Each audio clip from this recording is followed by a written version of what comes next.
Welcome to SEC football presented by Sonic. This is Starkville.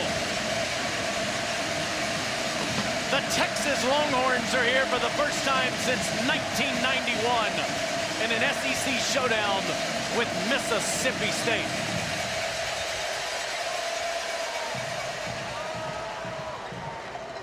Steve Sarkisian's team, 2 losses on the season. Haven't been in Austin in over a month, and the road show continues in Stark Vegas.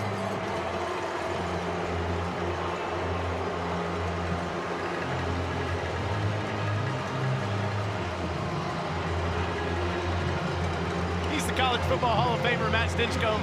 I'm Taylor Zarzour. Alyssa Lang is on the field. You'll see her in just a second. We think we got a fair fight today. Mississippi State hasn't won a conference game this year, but they've been right in every single one they've played. And Texas fighting, scratching, and clawing for those wins in recent weeks. You think about just a week ago, last Saturday, Texas able to escape with the victory. Mississippi State, the inverse of that, finding a way to lose a football game, but they easily could be a one-loss football team. This should be a great contest this afternoon. Texas has a championship-level defense and in special teams. Offensively, they're trying to match those other units. Let's take a look at For the Win, brought to you by Sanderson Farms. Arch Manning and the offense. How do they get it going, Matt? Well, the big thing more than anything else is to see if they can get the ground game going. You think about that loss to Florida, a double team right at the point of attack. Get moving, don't get stuck right here on the line of scrimmage. Because if you do, that backside defensive end can catch up. It slows down the running back. You end up with a negative yardage play because of no movement at the point of attack. Hasn't always been that way. Arch Manning, and we expect to see this today in the passing game as well, can hurt you with his legs. He did so versus Oklahoma, as did Wisner in his return to the lineup at the running back spot. Texas was able to get that ground game going versus the Sooners. They're going to seek to do that this afternoon to get that offense going, a better performance than we saw last week. They won't have the ball first, though. Mississippi State, well, they've had it 24 the last 25 times they've received the kick. They've come so close to winning these games. They're significantly better than last year, Matt, but they've lost some that they had on their racket. It's another one of those where it's like you got to find a way to get that victory. Overtime loss to Tennessee. They thought they had them. They did. And then, of course, last week, trying to improve on that field position for a better field goal attempt. They missed one earlier in the game. Couldn't get it done with the turnover. And a really foul taste in their mouth. It still has lingered throughout the week, but Mississippi State looking to finally end that slide of losses in the SEC. If Alyssa Lang can hear me, she has health updates on the field. That's right, Taylor. Mississippi State fans got really excited during warm-ups when they saw running back Fluff Bothwell back in pads and going through warm-ups for the first time since that October 4th injury on the road at Texas A&M where he was carted off with an ankle injury. We talked to Jeff Lebby moments ago who said he will not be available in this game.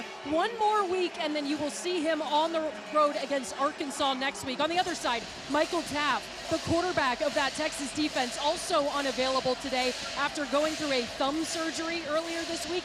Expect for Jelani McDonald to have a bigger role today. But in some good news for Texas, C.J. Baxter, who we haven't seen in that running back room since the UTEP game after dealing with a hamstring injury, will be back on the field. And guys, as the rain starts to come down and the ground game will be important, Quintravion Wisner and C.J. Baxter will now be in the backfield together for the first time since that opener at Ohio State. Have to wait for that, Langer, because State will get the ball first. 73 degrees, and you mentioned a little drizzle on the field. In the 6th meeting all time, Texas leads 3-2. Beat State in Austin last year, 35-13. Again, first time here for Texas since 1991, and it is clanging in Stark Vegas. State's only returned 2 kicks all year. Devon Booth calls for the fair catch there, and Mississippi State will start at the 25-yard line with their 5th-year quarterback, Blake Shapen. Started 33 in a row when healthy. He didn't start this one last year because he wasn't healthy. Michael Van Buren started that game. And of course, Texas won it in Austin. Van Buren's now with LSU. Shapen has started a game in 5 straight seasons. Led Baylor to the Big 12 championship back in 2021. Threw for over 300 yards last week in the loss in Gainesville. At the 25, he hands it off to Booth, and Booth goes in the wrong direction on the first play. He'll lose a yard as Anthony Hill Jr. drives him backwards. Jr. from Denton, Texas, has been terrific on that championship-level defense for defensive coordinator Pete Kwiatkowski. You can see Mississippi State over the football quickly. Anthony Hill Jr., more stress on him without Michael Taft in that backfield of the defense. On 2nd and 11, it is Booth again who gets the edge, and Devon takes horns with him past the 30, up to the 32. That's an 8-yard pickup to make it manageable.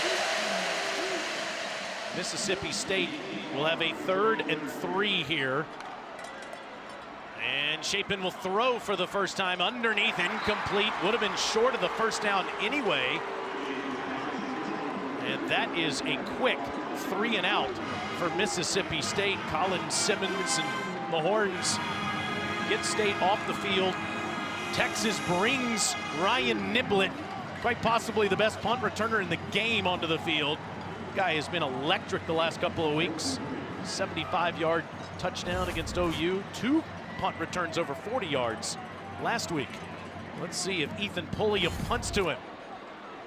Right at Niblett, who fields it near the 20. Here he comes again. Past the 35, and Texas and Arch Manning will start on offense at the 37, 48-yard punt, 17-yard return. Well, you just said it in the open, Matt, about Arch Manning getting into a rhythm here early in this game. He's 7-2 as a starter, played in 10 games last year, starting 2 of them, including the Mississippi State win last year in Austin. Won 35-13, and he threw for over 300 yards and scored 3 touchdowns in that game. Got to make the layups today, the easy throws.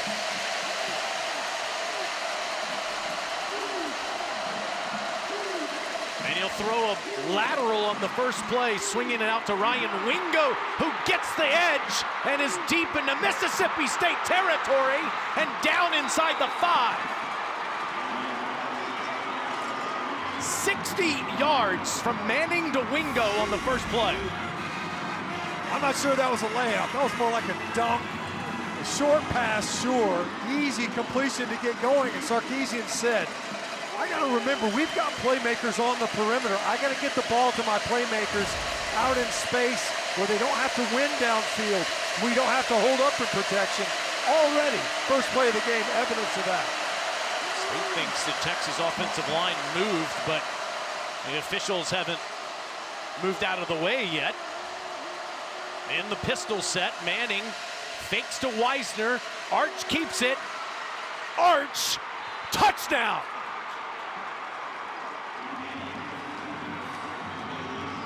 How about that for an answer with your Texas offense? Manning is slow to get up as he landed awkwardly there in the end zone. 2 plays, 63 yards in 58 seconds. Not sure it could have started any better for Texas. Take a look at the end of this play. As you mentioned, Manning got up a little bit gingerly. Looks like he was in the end zone. The ball would have broken the plane before he would have been down. What an opener. Defense comes out, gets a stop. You get an explosive play. Next thing you know, you're in the end zone. Quite the start. Mason Shipley makes it 7-0. Cooper and Ellen are happy. How could you not be? 2 plays on offense leading to a score. Texas is 21-1 when they score first since 2023, and they're on the board in Starkville, Mississippi. First defensive touchdown State's allowed this season.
is the SEC on ESPN. The Texas Longhorns belong in this league, their second year in the conference, and their first trip as a member to Starkville. How about that start on offense? Shipley on a short kick, and again, Mississippi State will call for a fair catch, and will get the ball at the 25. Arch Manning scored on that rushing touchdown, Stinch. What'd you see with his right leg here? Yeah, you can see as he was kind of straining forward. You see there towards the end, he got it very gingerly, kind of limped towards the sidelines. In the training tent now, I know Alyssa's down there, he just popped out. You see him, looks like he's moving okay. He didn't even want to go in there. No, I'm good, I want to go back in. It's accounted for 18 of the 22 offensive touchdowns Texas has this year. After going 3 and out, Chapin and State back on offense, and it's Booth around the corner. Devon gets up to the 29, maybe to the 30. Again, like Alyssa said in the open, Matt, no Fluff Bothwell today. Had that injury against A&M a few weeks ago. Might be back next week against Arkansas. So Booth, who had 22 carries last week, figures to be a huge part of this day too. And Booth takes on a few. And here's another 3rd and 3. Yeah, you could see it's obvious. Mississippi State's going to be stubborn in the ground game. They started this game off on the ground, couple of runs, and then that 3rd down attempt. Same scenario here on the second possession. Didn't convert it the first time. And Chapin will throw. Incomplete. Dropped by Seydou Traoré.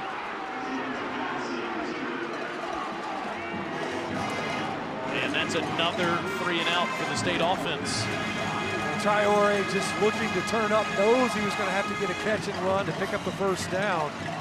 Trying to get out there on the perimeter. Already you see in this game, Mississippi State clearly going to be intentional in that ground game. Just has not been enough. Back-to-back 3rd downs, putting it away to this man. Dangerous. Pulliam to Niblett. And he'll let it go past him, and this is a terrific punt by Pulliam.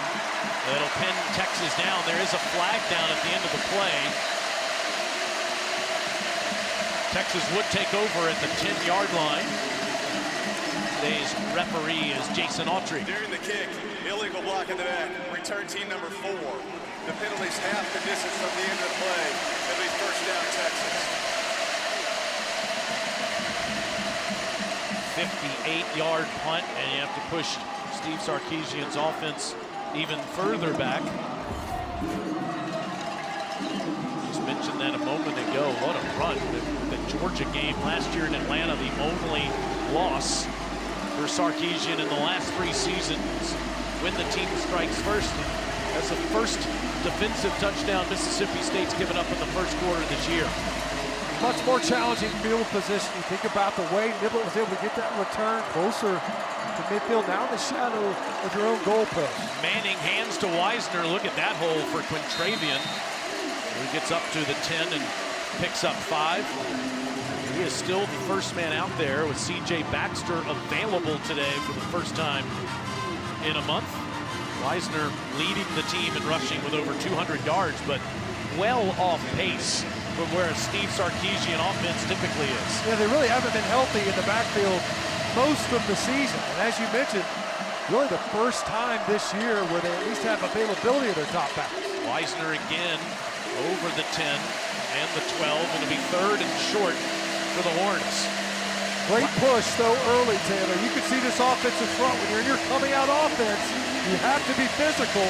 But this is the down and distance that was challenging last week for Texas. Really struggled with how they converted on 3rd downs, and it wasn't the 3rd and long. See the graphic there on the screen that tells the story that Matt's talking about. And it is Baxter that's next to Manning in the backfield on this 3rd and 2. Fake to CJ on the slant, the ball's tipped. And Mississippi State forces a 3 and out. I'll tell you, Taylor, in a lot of ways, lucky that this ball only got tipped. Because you've got a free runner on the far side, really ended up playing the handoff go straight to that quote-unquote mesh point. That could have been a big collision in the backfield. So you see now special teams for Mississippi State flipping the field position, defense doing its job. Petrie Bingley Jones is the man that got a hand on it. Really good punt here. Fair catch at the 40. Jack Bomeister with a nice punt. Mississippi State has good field position down a touchdown.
By Sonic. Buy one Sonic Smasher and get a free large drink when you order in the Sonic app.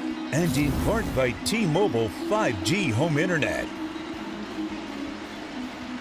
It's been a minute since State won an SEC game and won one here at home. Back in 2022, the win against Auburn. The last time they did it here, and then of course that Arkansas win in Fayetteville was 2 years ago. They're going to Fayetteville next Saturday here on SEC Network. They have good field position at their own 40-yard line. Head coach Jeff Levy talked to us repeatedly, Matt, about making something of these first downs today. And on this one, Shapen, a lot of trickeration that he doesn't use and throws downfield, incomplete. He's trying to sandwich it in there for Sam West. It's incomplete. He ended up pushing it in to West, but what they wanted was Brennan Thompson. Think about a week ago, able to hit a couple of nice shots, second play of the game. We're able to push the ball downfield. That time, as you mentioned, a lot of activity in that backfield. So far, Mississippi State, first two possessions, it's run, run, pass, but they've been able to get to third and manageable, 3rd and 3. They stayed away from that attempt on first down to try to chip away at that down and distance. With that incompletion, get that full set of 10 yards. They're just trying to get that first down to get into their tempo offense. On 2nd and 10, Shapen throws the deep ball. Incomplete, but flags everywhere. Anthony Evans, the intended target. Grayson Littleton, the true freshman. Pass interference, defense number 4. 15-yard penalty for the previous spot, an automatic first down. Jelani McDonald's name they called out instead. There were 2 defenders down there. If this ball isn't underthrown, it's likely an incomplete pass. As you mentioned, you're in phase. Littleton just panics. We've seen this a lot this year. Underthrown passes, the receiver's trying to fight back to the football. the DB does not get their head around, get that DPI. It certainly was Littleton that committed the foul as they go back to the ground with Xavier Gayton. And Gavin, the sophomore from Brookhaven, Mississippi, that we've seen in the Wildcat formation quite a bit. Gets a few there. It's 2nd and 9. Well, Taylor, Jeff Levy said, we like our matchups outside. They love their speed at receiver. First time we saw the ball go downfield, they were trying to get it pushed downfield on the previous play. Chapin facing pressure. Escapes. Good ball for a first down to Traore inside the 30. Well, for Texas, prior to this possession, they've been able to avoid the stress that a tempo offense puts you in. No Michael Taft in the back end. This stresses the communication of the defense. And now it's Gayton going the wrong direction. Might have lost a foot or so. Yeah, it seems pretty evident that they're going to say, look, we're going to continue to keep you honest defensively. We're going to continue to push the ball on the ground. Gayton, again, as you mentioned, a guy that is getting more touches. They expect a lot out of him. Missed some opportunities on well-blocked plays last week where he wasn't able to capitalize for bigger runs. On 2nd and 10, Chapin with time. Throws, and that was a dangerous ball over the head of his intended target, Evans. 3rd down. Ball just got away from him a little bit. Not a lot of pressure that time. Ball just sailed. You see now, so we're not efficient on that first down. 2nd down, an incomplete pass to an open receiver. Missed opportunity there. Just 1 for 5, Matt, to start the game. And 0 for 2 on 3rd down.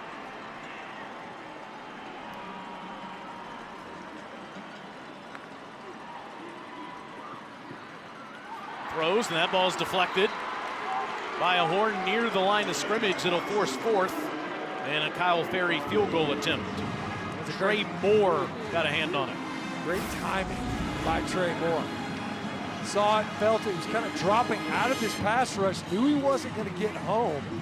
Good job of getting up and elevating. Already we've seen now on 3rd downs, these tipped passes, if you can't get there at home, as a pass rusher. Ferry missed from 41 last week, though. I'm still not sure he did. Went right over one of those uprights. It's an outstanding year and career, and this one's blocked.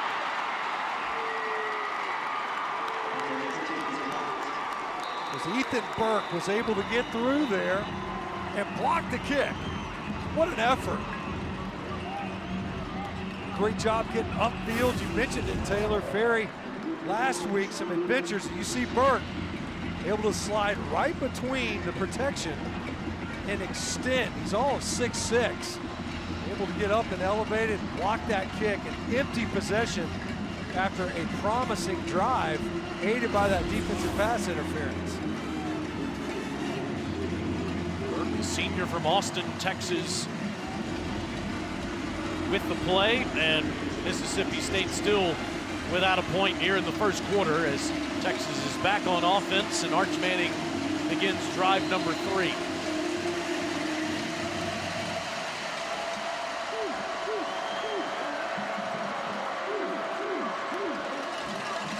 And there's C.J. Baxter. Horned fans excited to have him back in the lineup. Gets 1 yard on first down. There's a lot of internet chatter earlier today about Steve Sarkisian's future and whether it'll be in college or at the professional level. His management team, his agent, sent out a scathing denial earlier today, denying that he has any interest of anything other than being Texas coach, and that ball's dropped by Wingo. I'll show you this graphic again and read it for you on 3rd and 9. Any reports regarding communications on coaching opportunities with NFL teams are patently false and wildly inaccurate. Sark is solely focused on coaching the University of Texas football team. What does he draw up for Arch Manning in the offense on a 3rd and 9? Well, what we haven't seen is pressure from Mississippi State. See if they try to heat Arch Manning up on 3rd and long. Pressure, here's that heat, and down he goes. Darion Gillette, the former Texas Longhorn. Well, we talked to Coleman Hopsler, and look, what happens is he's going to end up working right up the middle. Where you want to pressure is inside out. So watch, the back works outside. Does a great job of diagnosing that opportunity. Galette able to get Arch Manning on the ground. Loss of 10 yards on the play. This off the side of the foot and out of bounds. As Bomeister, that's not his best.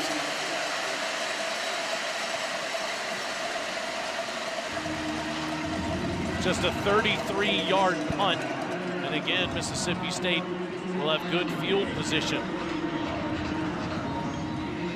Here's Trey Moore, already with a play in the game, causing a deflection. Matt, he's a finalist for the Campbell Trophy.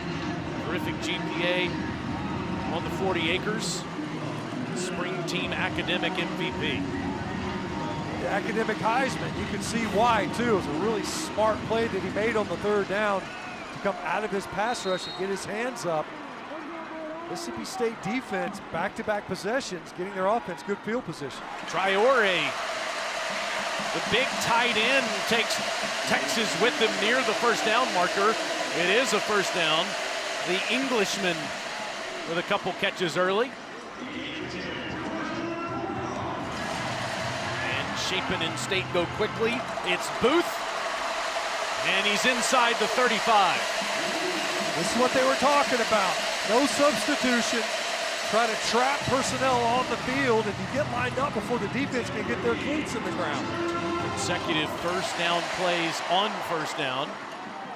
And Shapen across the middle, wide open target for a first down inside the 15. Is Evans sat down on a slant for 20 more. So you get over the football quickly, you run the ball, and then you get over it quickly, fake, play action, and able to jam one in there to Evans. Safety late getting over there on help. Texas not ready for this pace, and Booth maybe a yard there as Brad Spence makes the tackle. Jeff Levy with a positive play on first down will go as quickly as anybody in the game. There's Pete Witkowski, the defensive coordinator for Texas, who has one of the best groups in all of college football. We talked about this yesterday, the tempo, and he said, look, the difficulty is simulating. We can go fast too. The Mississippi State so quickly those last 3 snaps. 2nd and 9, Booth again, and again, not much. Trey Moore, we're just talking about his academic prowess. Outstanding player for UTSA and for the Horns. This is what you have to do defensively. So you're bleeding. Tempo is starting to spool up on you. Back-to-back plays, no gain on the play. So you test that defense. And once again, that Texas defense that has shown that internal rush lanes, not a ton of them versus the Longhorns.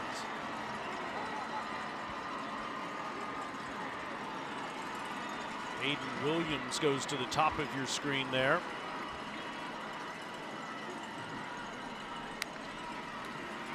Shapen on 3rd and 10. Good ball and a touchdown! Sam West. Just his 2nd catch of the year and his first touchdown.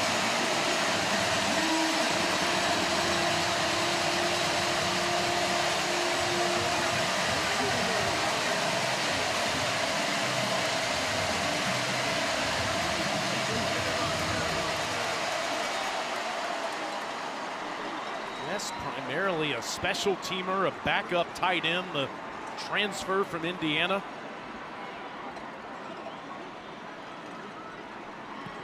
And Kyle Ferry ties it up. How about Blake Shapen on that drive, Stinch? 3 for 3, 43 yards and a touchdown.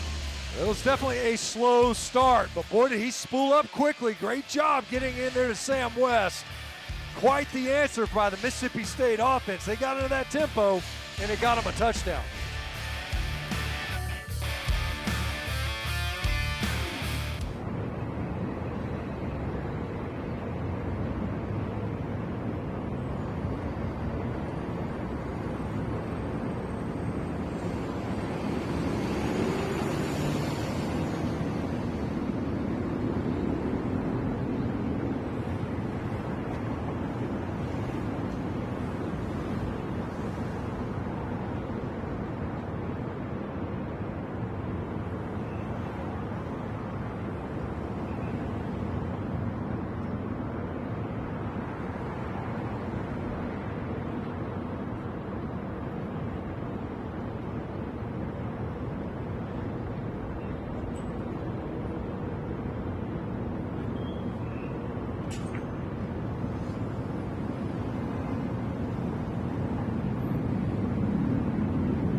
a sluggish start for Blake Shapen, but outstanding on that last drive.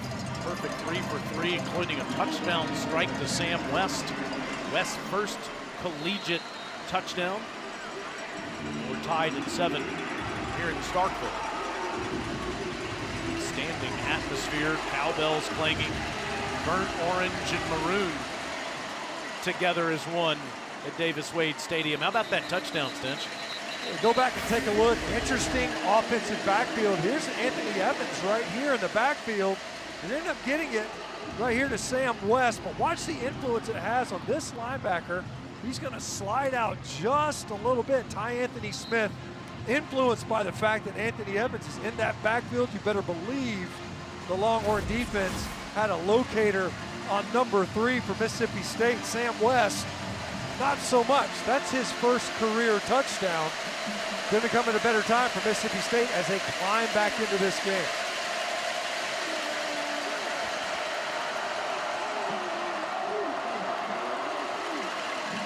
Manning hands it off on a sweep, and it's DeAndre Moore that gets around the edge and past the 35. That is a first down for Moore, junior from Anaheim. Last week there's so much talk, Stench, about him going out of bounds with about a minute to go in Lexington. Stay in bounds. You forced Kentucky to use the last time out. This is one of the best players Texas has on offense. He was so clutch. Came up big on third downs last week. Proven to be. He's already gotten a target this one. Able to connect earlier. Flags for the procedure penalty on Texas. False start. Offense number 0. Movement prior to the snap. 5-yard penalty. Makes first down. Maybe Mr. Moore isn't used to those cowbells. Yeah, as you mentioned, it's their first trip here as a member of the Southeastern Conference. These guys said, we're talking to the coaches before, they got to stop clanging them when the center puts his hand on the ball, but there's usually a few still ringing afterwards.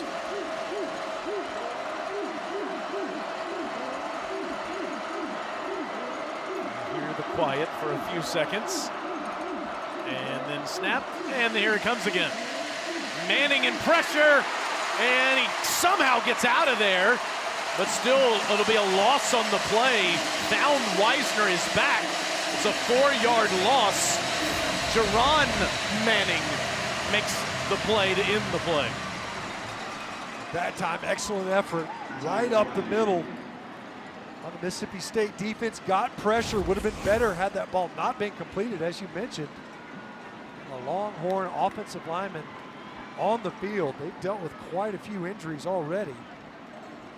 It's DJ Campbell, the right guard, who's a senior from Arlington. They're playing a true freshman at left guard, back up at center.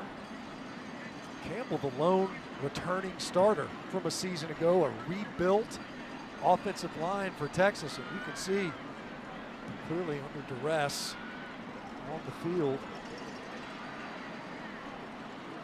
Got a backup in there at center. Lost Cole Hudson. He was injured in practice before the Kentucky game. Connor Stroh, one of their other guards, Matt, has been banged up as well. You could hear, Coach Sarkisian said, look, we're going to just stick with the guys we got. And you see, yeah, just whipping around after the sack attempt. Campbell's engaged as a blocker. Happens a lot where guys you get rolled up on. There's a lot of action that's happening behind you as an offensive lineman. And you see not a lot of weight on that right leg. But good to see the big fella up on his feet. Nobody's more eager to see him get back in the lineup than that man, the play caller and head coach, and Steve Sarkisian. And as we mentioned, he said, look, there's going to be some growing pains. We just got to push our way through it.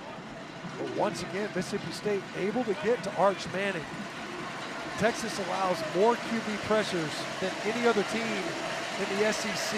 43% of their dropbacks, their quarterback is having to buy time and unload the football before he wants to. And it is Connor Stroh, back from injury, that is in there now at right guard on the 2nd and 18. Manning with a high snap, sets up the bubble, and it gets blown up. Malik Silla with the form tackle and a loss of 2. Yeah, great job by Silla, a guy that they know is one of their better pass rushers. He showed and kind of baited it into it. That screen pass was called, wasn't an adjustment, but Silla did a great job of diagnosing. Did not rush, stayed at home, and was able to make the big hit. All over Jack Indries, who lost one on the catch. 3rd and 19. Pressure's picked up. Manning fires. Oh, and it's dropped. A good ball to Wingo, but he couldn't field it. He would have had the first down. For a moment there, Taylor, I thought, Manning should just run this football, but then Wingo pops open across the middle. See the frustration. Great job of finding that opportunity to climb up into the pocket. There was a lot of green grass, but as he was leaving, you could see defender underneath. That time checked up. It was Tyler Lockhart, the true freshman. Looked like he was going to come up and defend the run. Mr. a low line drive punt that takes a Mississippi State bounce. It'll be a 44-yard punt. Let's talk about this week's secret recipe, brought to you by Bush's Grillin' Beans. Colin Simmons quite possibly is playing the best of anyone in college football on the defensive side this month. Well, you see him with the ghost rush. What are you going to do? He's got such great speed, great get off the edge. But what I like more than anything is how he plays with his hands. So he gets engaged with the tackle. It's just able to slip that outside shoulder and harass the passers. And it's not only as a pass rusher. So they'll drop him into coverage. Quick diagnosis, comes out of it, puts his foot in the ground, and drives forward to make that play. 5.5 sacks the last 2 weeks. Shapen on a design quarterback run. Gets 3 up to the 31. Not only is he a dynamic player, man, he's also been a vocal leader for the Longhorns. Heart of that Texas front. On 2nd and 7, straight ahead, it's Booth. Near a first down as we toss it to Alyssa. Yeah, guys, you talk about Colin Simmons, and it's not often that a freshman has the type of success that he had last year and then comes back and has the last few games he had. He told me this week the alignment, assignment, understanding of how teams are scheming up against him and what he needs to do to play around that has really started to click. On 3rd and inches, there's the tackle made by Jelani McDonald. And he's short. Wow. And surprised you see him going fast. Surprised at that spot. It's a great play by McDonald. Going for it on 4th down and not getting it. Leonga Lafau, Anthony Hill, and others in there. No Michael Taft, no problem. Texas gets the turnover on downs and terrific field position. It was Jelani McDonald again coming in on the backside, getting around his legs. Colin Simmons as well, right there at the point, just no room. I gotta tell you, Taylor, real time, I thought even though McDonald made that great kind of shoestring tackle on 3rd down, I thought, wow, that was really close. But when you go tempo, there's not a lot of time for the review to look. That would have been a reviewable spot. Every play is looked at multiple times when there's a line to gain, but not with tempo. Didn't have the opportunity. Huge stop by Texas. Point, C.J. Baxter has the football, and he's inside the state 30. Here another first down. Diego Brumfield on the tackle. Baxter back after missing 4 games, had a hamstring on the first play against UTEP on September 13th. And he's inside the 25, near the 22-yard line. Had the knee injury last year, missed the entire season. Yesterday, Coach Sark was talking about how this guy, really, if he's healthy, could be one of the premier backs in college football, but just hasn't had the opportunity in 2 years. He's got to keep him in the lineup. You see a little bit of frustration there from his coach there on the sideline. He's out, Weisner's in. Of course, has shouldered most of the load this year.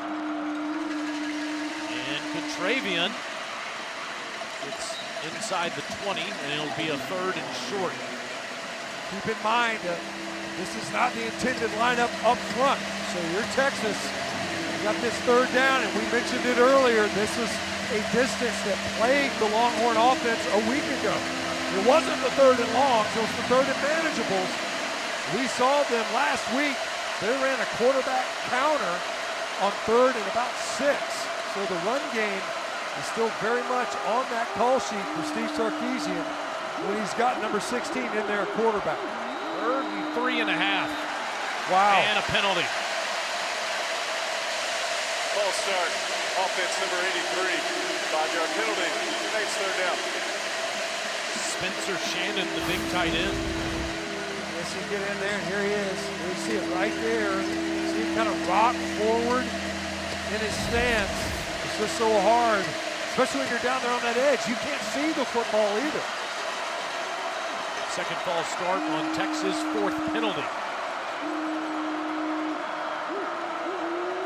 On 3rd and 8, pressure. Manning throws, and it's caught. DeAndre Moore climbs the ladder and makes the grab over Rylan Lanier. First down, Texas. Man, what a gutty throw by Arch Manning. Staring down the barrel That's the end of of a the first blitz. quarter. He knew he was going to get Timeout. grilled, and he stood in there and threw it. From Jerron Manning, no relation. 7-7, we go to the second quarter, and Texas is on the doorstep.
Get their offense going, and it starts with their quarterback, Arch Manning. And boy, did they do that. First play of the game, easy pitch and catch to one of your playmakers, Ryan Wingo.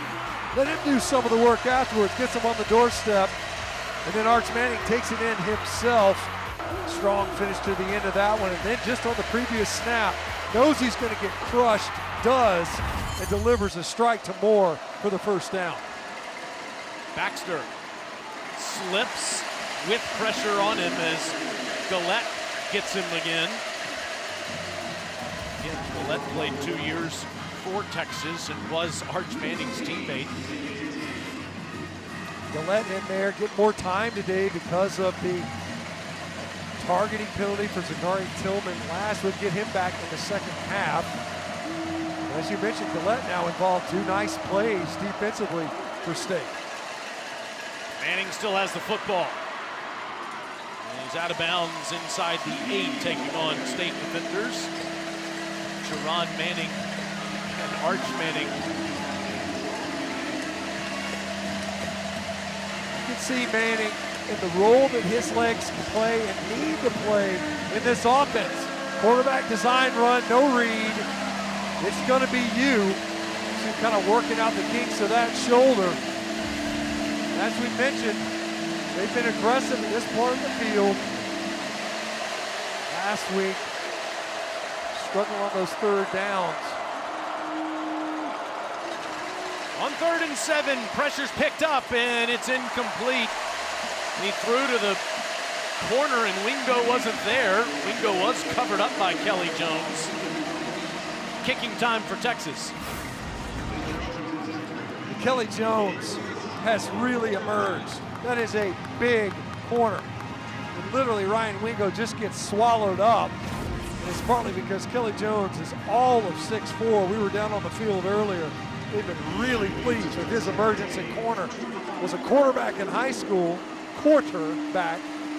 He's emerged as a really good cover guy on that edge. Jeff Levy says we don't throw him in practice, let alone in a game. And that kick goes through as it was deflected. Shipley's kick does go through. Wow. Do you get credited with a block if they still make it? There's a flag down as well.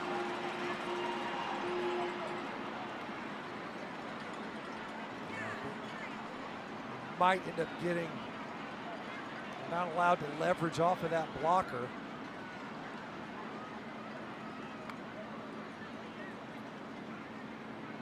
Long conversation about it. Here's Mr. Autry. Personal foul, illegal block below the waist. Defense number 22. Defensive lineman went low. The penalty's half the distance from the previous spot and includes an automatic first down. Take the points off the board, bring the offense back on the field. A huge penalty, massive penalty. And absolutely no reason to be doing it. It's easy. Look at where the officials are standing. There's nothing else for them to be looking at. There's no receivers. They're all looking at the line of scrimmage. And you dive in the legs so that your teammate can jump over. You see it. It worked. Ball goes through. Except you can't take out that offensive lineman's legs like that. First flag on Mississippi State puts Texas in a 1st and goal situation inside the 4. Manning had trouble with the snap, but got it to Baxter, and CJ still trucking defenders.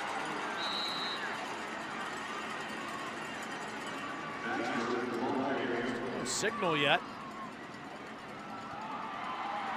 Is that I don't think that's a touchdown signal. It was just one arm up in the air. 2nd and goal. It was odd, that's for sure. Great leg drive by Baxter on that one. Take a look at this. Yeah. Ruling of the runner being shown the goal line is under video review. Timeout. It was quite the scrum, as you mentioned, Taylor. I thought, didn't I hear a whistle as Baxter was kind of in there in that mass of humanity driving towards the goal line. Sarkisian said with Baxter back in the lineup, we must run the football better. Let's take another look here as Baxter is aided by his offensive lineman to get near the goal line. And some wide receivers. Like we said, there was never any whistle. It did not, I guess, indicate there was a lack of forward progress, that he was still moving forward. Now they're going to take a look and see if, in fact, he was able to break that plane. I was always curious, when you see it, they're not able to get in there early, especially when officials get in there and kind of late. And it's like, well, of course the guy's going to stretch out after the fact. But with replay, they're going to be able to see, did, in fact, Baxter get it across that goal line without any after the whistle advancement. Steve Sarkisian has had a 1,000-yard rusher 13 straight years. He's been a head coach in college football. Weisner leads the team with 222 yards. Baxter just 110 coming into this game today, in part due to these injuries. But once again, this is the identity of their team with both of those guys in the lineup. You see that? I mean, it looked as if maybe State's defense felt like the ball was going to be blown dead. It never did. You had guys, defenders, that were kind of standing there. It's not they anticipate a whistle. It's not a down-the-line view, but it certainly doesn't appear he's down as he is being pushed to the ground over the goal line there. Agreed. Just was not ever, and anything else, you wonder if he was ever down. There's bound to be bodies underneath him right there. It was a heck of an effort. There were 3 Mississippi State defenders right there as he was kind of emerging that hole right in the middle of the Texas offensive front. But I think the defenders of Mississippi State thought that the whistle was imminent and did not start pushing back against that scrum. Whistle never came. After video review, the ruling on the field is upheld. Second down. Wow. I guess he said not enough. Yeah, just not enough to know for certain. I think most of us would look at that and say it's probably a touchdown. Right. But do you have enough definitive evidence to overturn what was the call on the field? Right. That's the key, right? If it was ruled a touchdown, there's not enough there, I think, to overturn it. Because it was ruled down, it's upheld. Regardless, you've got very little grass to defend if you're Mississippi State right here. Texas tries to make it irrelevant. And Baxter is hit and driven backwards. Jerron Manning again. What a game number 13 is having already for Mississippi State. Boy, diagnosed, got downhill, and used every bit of that 195 pounds. This time Manning will roll and throw, and it's a touchdown. That's Parker Livingston.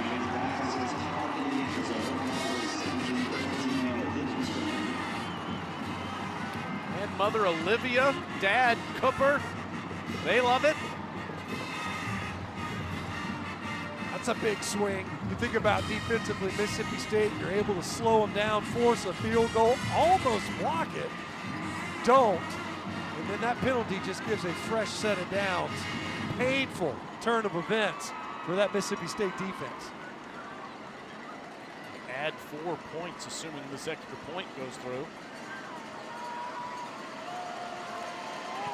And the Longhorns are up a touchdown.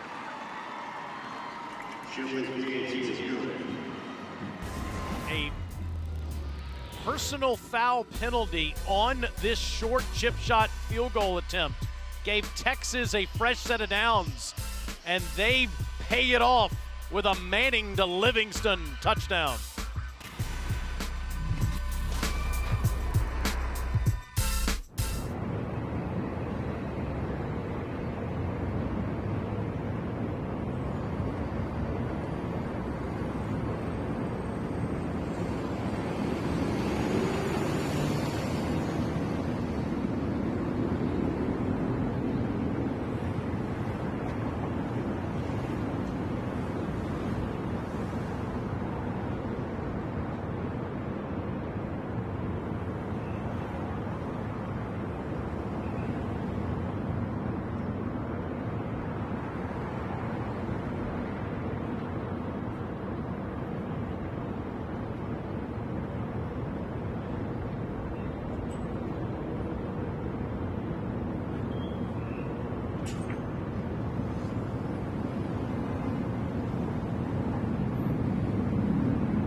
Arch Manning ran for the first, he threw for the second, and Texas is up 14-7.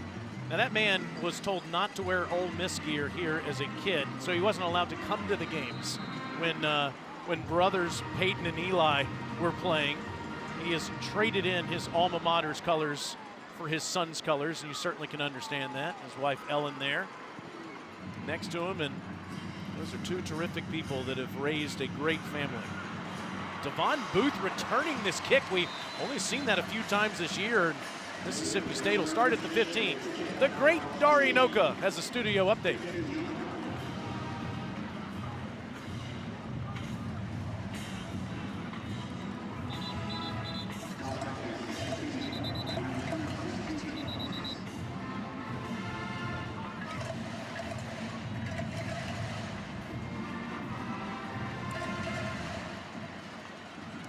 Thank you, sir. Kind of surprising to see that Mizzou Vandy score too. 3-3 going to the third quarter for all those flipping around. Welcome to Starkville, where Mississippi State is back on offense. Xavier Gayton doesn't get much, maybe 2 yards there up to the 19-yard line. I think Blake Shapen, terrific 2 drives ago, but Mississippi State going for it deep in their own territory, turning it over on downs, and Texas took advantage. On 2nd and 8, Shapen will step up and throw. Wide open target into the Texas secondary goes Anthony Evans. This guy was a specialist at Georgia. He's one of the top receivers in the SEC at Mississippi State. 26 yards. It's Shapen still with it. Out of bounds inside the 45. Well, you see the difficulty for a defense. You get that explosive play. On the previous, you had Brennan Thompson underneath, and you had Anthony Evans over the top on that crosser, wide open, and then quickly, as soon as they can snap it, they do. The chains aren't even close to set, but as soon as the whistle, as soon as that official indicates ready for play, that ball's getting snapped. Shapen will hand it, and it's Booth who gets now into the 41. It's why it makes such a big difference as Simmons makes the tackle there, Matt.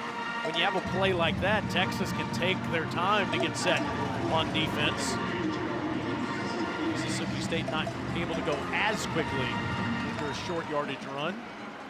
Shapen surveys and checks underneath to Evans. Look at that play. Picks up an extra 5-6 yards, eluding the tackler, and makes it 3rd and short. It's just going to be so hard. You mentioned Evans, a specialist when he was at Georgia, largely a punt return guy. Very difficult to tackle in the open field. Hurdled Anthony Hill there, and on the 3rd and short, it's been a big problem for State. They get it this time with Booth.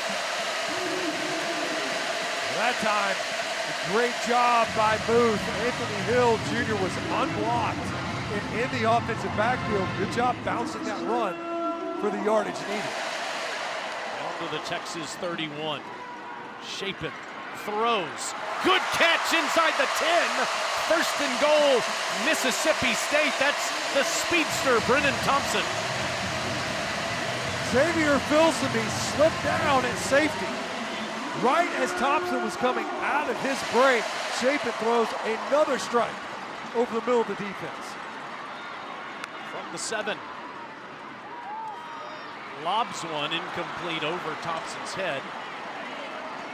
Good coverage back in there, and Anthony Hill was in Shapen's face. Yeah, he just had to burn that one. That was smart on Shapen. Don't take the negative yardage play.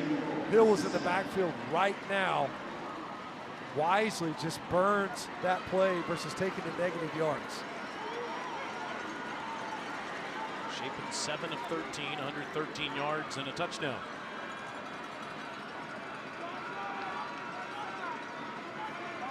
You can see, obviously, State, you get these scenarios. We saw on the 4th down, they stayed in tempo. They get in the red zone, much more deliberate in this part of the field. Number 5 on the play clock, and Shapen will hand it off to Booth. Spinning towards the end zone.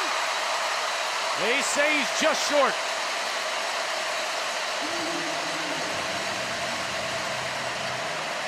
Mississippi State isn't going to give them time to even look. Booth is wrapped.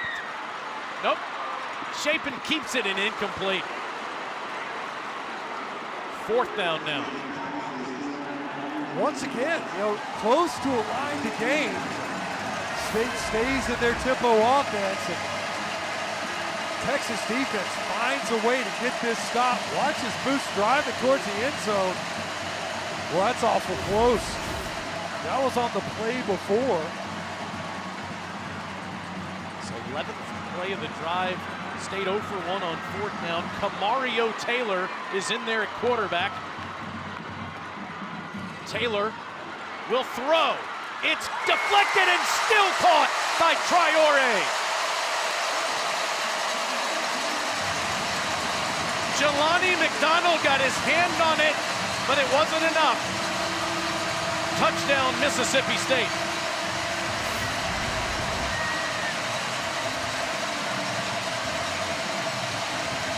How about that answer? Only the 4th pass attempt on the season for Camario Taylor. Got him in there, substitute, got that huge run threat. But that time able to get the Bulldogs into the end zone with his arm after the deflection. Texas allowed 3 passing touchdowns all season in the first 7 games. They've allowed 2 to Mississippi State in the first half. Blake Shapen finds Anthony Evans over the middle to get the drive going. Then the speedster Brennan Thompson gives State a goal to go. And the true freshman Camario Taylor gets some help and Seydou Traore with the catch.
At 7:45 tonight on SEC Network and the ESPN app, it's number 17 Tennessee traveling to Lexington to take on the Kentucky Wildcats. And then after that, it's SEC football final. Dari Noka, Chris Doering, and Benjamin Watson take you through the biggest stories and highlights from the full slate of SEC football this week. Around here, they call them the School Up North. What'd you think of Ole Miss going to Oklahoma and winning today? You know, it actually ended up being a little bit closer than I anticipated after seeing Oklahoma last week in first person, right? We were up close versus South Carolina.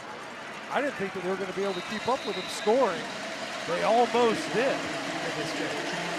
Lane Kiffin reminding an OU defender that he talked trash in the post-game interview. You're not saying much now, are you? Lane is feeling it this year. in Oxford. Of course, the Egg Bowl will be later this season. Arch Manning off to a solid start today. A touchdown run and a touchdown pass. You think that first play of the game really bolstering the numbers. Truth is, Mississippi State defense, outside of that first possession, played really good football. They forced 3 straight punts before they got in the short field when the Texas defense was able to stop State's offense on 4th down. Manning leaves, the backfield is empty as Ryan Niblett left the backfield and made the catch. And right there is Deontay Anderson to make the tackle. We've seen packages for Niblett the last couple weeks, Stinch, on offense.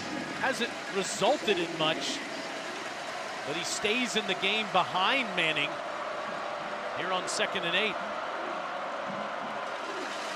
And takes the carry and gets greeted immediately by maroon shirts, Isaac Smith and others in there as we go down to Alyssa. Nick Smith was a huge part of juicing up this defense just a few minutes ago before they went back out on the field, guys. That last touchdown from State's offense really fired this group up. Coleman Hutzler told us yesterday they were looking back at the cut-ups from this game a season ago, and the guys who were still part of this defense said, "Coach, how did you let us go out there and play that way?" Of course, playfully, but they came in on a mission to redeem themselves from last year. Malik Silla gets credited for the tackle for loss there, and it's 3rd and 11 as Manning steps up, gets out of there, and runs for the first. So good at that last week in Lexington, and it continues in Starkville. We've seen Texas struggle in this game to pick up pressure. Mississippi State came after Arch Manning again, just showing those running skills. Steve Sarkisian talked about, we've encouraged Arch to do this more. His legs are such a big part of his game. You know, he converted the first 3rd down of the game last week versus Kentucky. Was able to pick up big yardage. Excellent run there. It's Weisner from Travion taking on defenders, running hard past the 46 for 7 yards. Ran for over 1,000 yards last year and has been the primary back without the help of Baxter in the last month.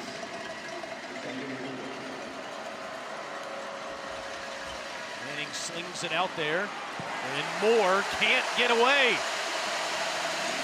What a half by Jerron Manning. Not me. Just a fantastic tackle. His 7th of the game already in the open field. And I mean, just face to face, fronting him up. Great play out there in space. On 3rd and 5, Manning feels pressure and throws. Incomplete. Over the head of Emmett Mosley, who was covered up by Diego Brumfield.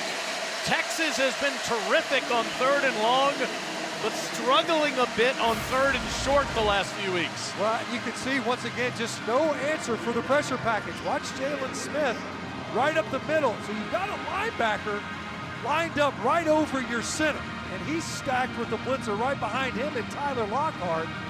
As you can see, Coleman Hauser, we talked about it, are the ultimate opportunities to pressure this offense. Bomeister, good punt. Anthony Evans makes the fair catch inside the 10, fielded at the 8.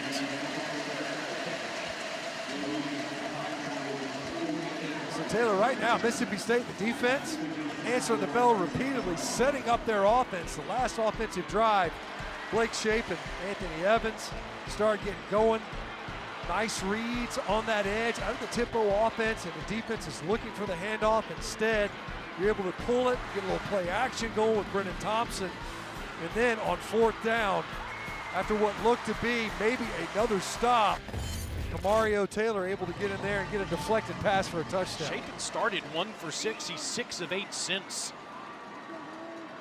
But pinned deep near his own end zone here and throws. That's a nice catch made and a nice move upfield past the 20 by Thompson, his 2nd catch. It's a gain of 12 in front of Malik Muhammad. And you're beginning to see what the coaches were talking about. Again, they said, we like our matchups on the perimeter. Fake to Booth, pump to Booth, now throws to Booth and he drops it. Didn't like that first window. You had a defender that was waiting next phase, so you allowed Booth to clear just a little bit wider to get beyond the defender that was waiting him, and just, that's twice we've seen that in this game where you've got to catch and run. Step one is catch. Doesn't matter how much you run if you don't get that step in. This offense is so built on momentum and speed. Just slows everything down when you have an incompletion like that. And now Shapen's facing pressure and gets out of there and simply throws into the Texas bench. Pressure that time by Colin Simmons, and Ethan Burke back there as well. Such a good point, Taylor. You think about that incomplete pass and how it just stalls everything out. With the incompletion, not only do you forfeit the down in any yardage, but it's the momentum that stops. So really a kinetic offense where you're moving quite a bit. We'll see if they can hold up. Here's Simmons right here at the top of your screen. On 3rd and 10, Shapen dumps it off, but incomplete. Lucky it's not picked. 2 drops by Booth in the last 3 plays, and State will have to punt it away.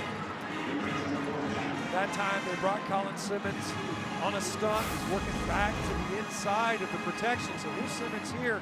He's going to work back in the middle of the pass rush. Stunt inside, a little bit late. Good job reacting enough by Shapen to buy time. That's reminiscent of the first offensive possession with the drop right over the middle. Niblett stands at the 35 and he'll run away from it. And Texas will have good field position at their own 41-yard line, tied in Starkville with 6:01 to go in the second quarter.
Football presented by Sonic. This is the SEC on ESPN. It's the 86th homecoming for Mississippi State here in Starkville. State has won 14 of the last 15 on homecoming. None of those were against Texas. Arch Manning with good field position at his own 42. Fakes to Wisner and ready to load up downfield. No, picked off the carom. That's Kelly Jones. Kelly's down at the Texas 40.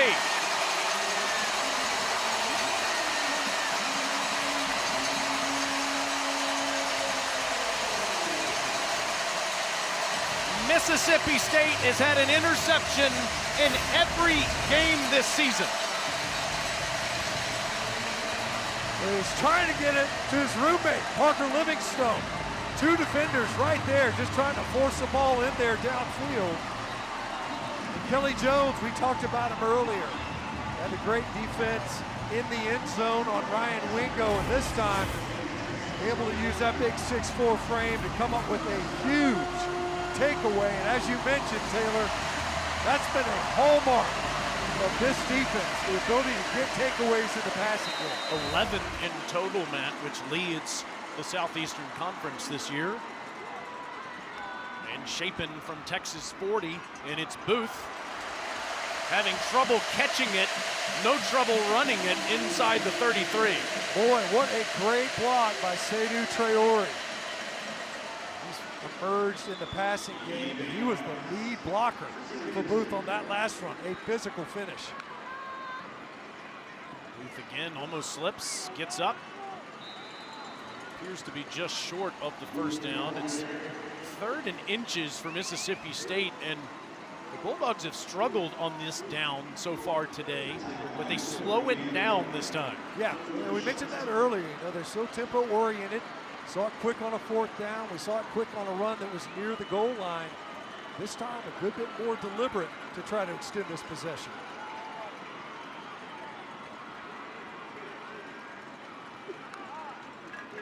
On 3rd and a yard, it is Booth. It's the first down. It's 1st and goal.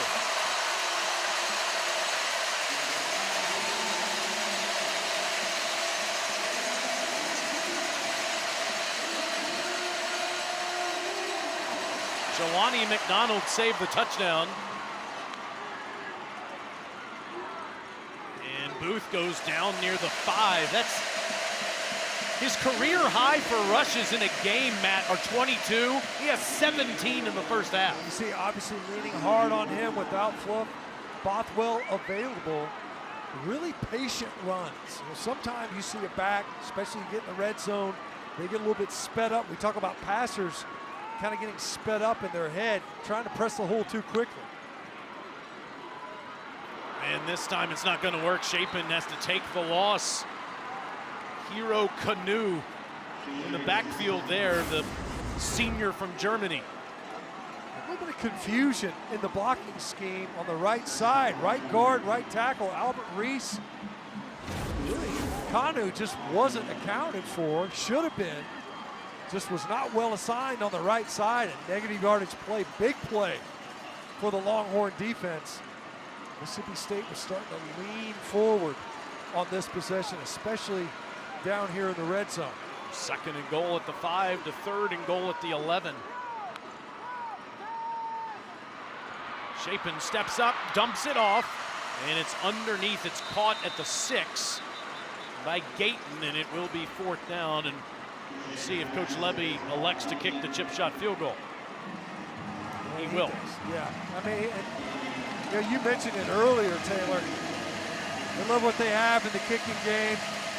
Off the quick change, you get that interception, a nice return. Really good response by the Longhorn defense, finding a way to rally and slow that offense down to force this field goal attempt. Junior from Searcy, Arkansas, Cal Ferry, from 24 yards away. And Mississippi State has the lead.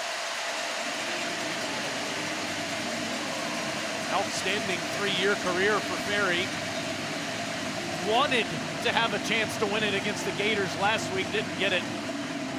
Kwiatkowski's defense forces State to a field goal. Well, what a great job. Talk about the ability to potentially give up points. 7 turnovers, only 10 that defense and their ability to deal with a quick change, you practice that, but it's hard to simulate in game conditions. You get the ball in plus territory, does your opponent's offense, you got to find a way to rally quickly. That defense did an excellent job of forcing the field goal. You gave up the 3 points, but it didn't cost you even more. And so far, that's situational football where Texas has found ways to win. Only Power 4 program with the same head coach, offensive coordinator, defensive coordinator, and special teams coach for the last 5 seasons. He's got to be pleased with the way his unit responded there in that situation. And now the Texas offense comes out there to the 25-yard line. Manning playing a clean game before that last throw when it went off Livingston's hands and was intercepted by Kelly Jones. I tell you though, the Mississippi State defense, they played great football this first half. The very first drive, you get an explosive play, you punched in the mouth, you're on your heels. But otherwise, they didn't force 3 straight punts. Your offense gives your opponent a short field.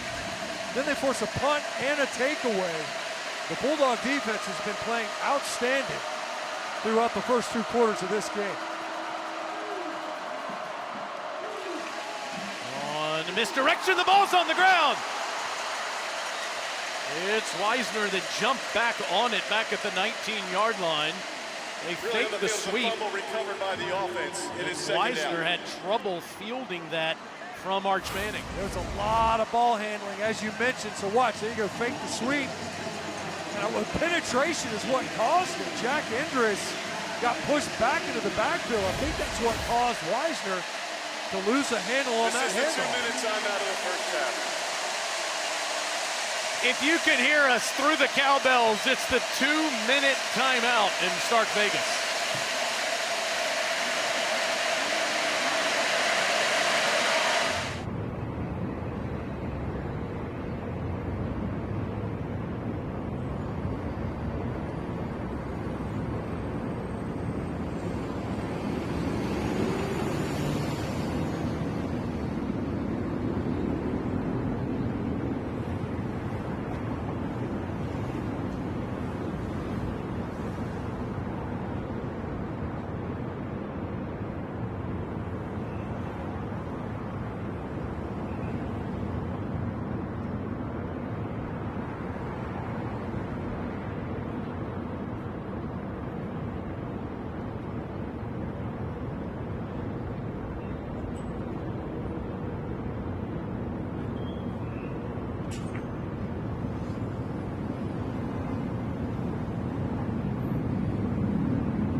here on a third down. Manning steps up and throws underneath. A second down, second and 16 to make a third and long. As the catch is made by DeAndre Moore. And with 1:49 to go in the half, there is a timeout that's called. Mississippi State has called their first time out. It is Mississippi State that calls it. Please reset the game clock to 1 minute. It feels like each week we talk about this critical portion of the game when a team has the football near the end of the first half and they're about to get it again to start the second half. It's big, obviously, for Mississippi State, as you see Coleman Hutzler on his sideline rallying his troops, trying to help them understand the gravity of the situation. Now, in this game, what we've seen repeatedly on third and obvious passing downs, where the Mississippi State defense has found ways to get home, they're bringing extra rushers. And so all the season, Mississippi State's not been great at pressuring the quarterback, only 33% on dropbacks, but so far this afternoon, Texas has not had an answer for the Mississippi State defensive pressure packages. Will they be aggressive here to try to deny the yardage needed? If they get a stop here, you've got a chance to drive the football if you get it back. Eyes on Arch Manning and his legs if protection breaks down. Here comes pressure. Manning goes down. Nick Mitchell.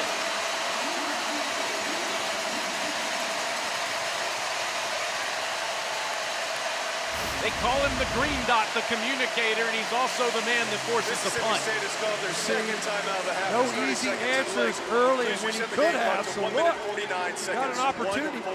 But by the time you would have located it, the pressure was already collapsing in on Manning, but you have to think, by now, you have to anticipate Mississippi State's going to be aggressive. Repeatedly, they've done it.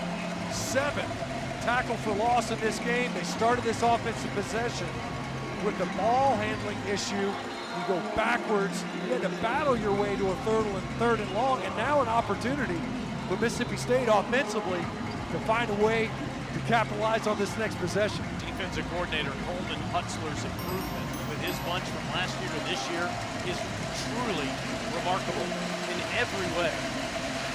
They went out in the portal and they upgraded that entire defensive front, and it has shown up. Bomeister to punt to Evans. And Evans calls for a fair catch at the 40-yard line. Mississippi State has 1 timeout left in the half, and their quarterback has played a heck of a first half. Well, we talked about it. It was a slow start, no question about it. Got the ground game going a little bit, and then of course was able to start to find opportunities downfield because of that tempo, opening up chances, able to get the ball repeatedly to his favorite targets in Anthony Evans and Brennan Thompson. And he's been opportunistic as well in the run game where he has full reads, an opportunity to hang on to that football as a quarterback. If you don't have good edge control, Shapen did it last week as well, he can hurt you. He is opportunistic in the ground game. Design quarterback run, you'll get a few yards here. Let's see how quickly Coach Levy calls plays with under 1:30 to go and 1 timeout left. Cal Ferry's career long is 55 yards.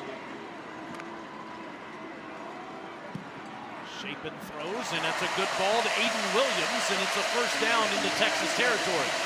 You know, typically with any other offense, you know you're in your 2-minute offense. Mississippi State is just in their offense, already up over the ball and ready to play. Williams has caught a ball in every game this year. Shapen throws to the sideline, and that's Williams again. Excellent protection, nice clean pocket. The edges were secured. Keep in mind, coming into this drive, 43 offensive plays already run. Shapen. Now they're well within Ferry's range, inside the 25, as that's caught by Traore. These defenders have been on the field a lot already in this first half. That pass rush almost completely nullified. The big body's tired for Texas. Shapen steps up and gets to the sideline. That time, just nowhere to go with the football. And you see, because of that out of bounds and the chance to substitute, Entire new platoon of that defensive line. That's a big play for the Texas defense right there, just to be able to get fresh legs along their defensive front as pass rushers. Those big ones on the inside, they were just rolling out of their stance. 2nd and 9. Shaping a one-on-one ball. End zone. Thompson. Touchdown.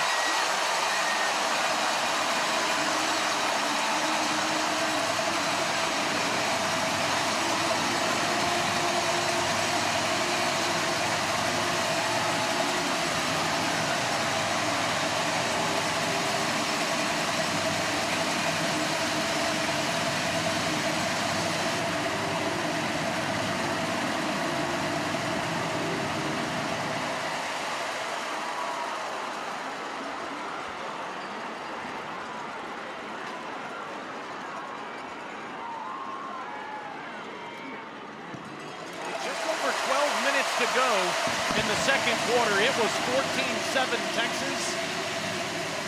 Now it's 24-14 Mississippi State.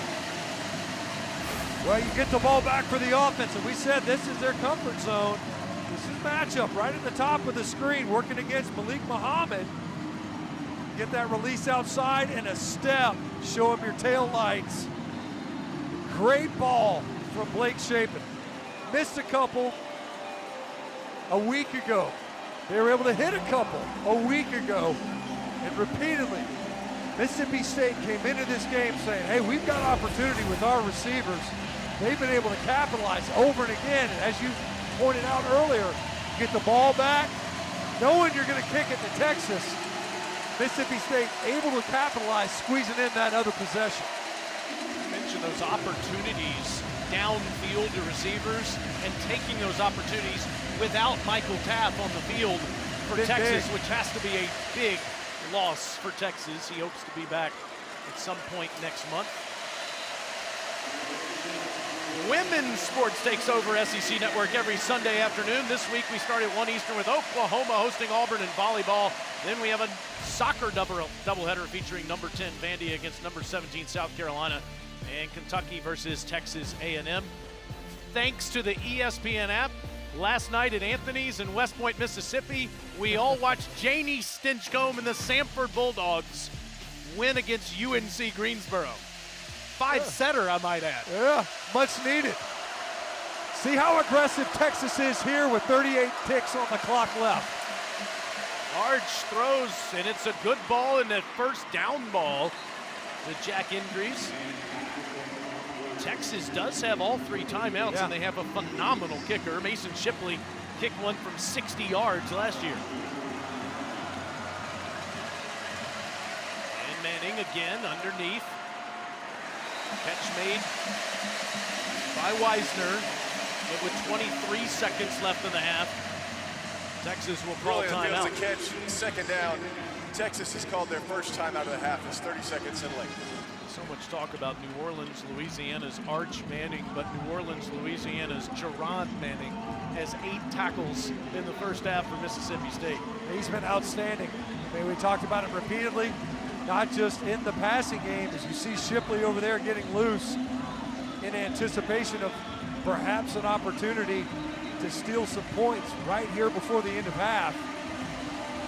Mississippi State defense has played a stellar first 2 quarters. Can the Longhorns offense find a way to move this football enough to where Shipley can have a shot at this?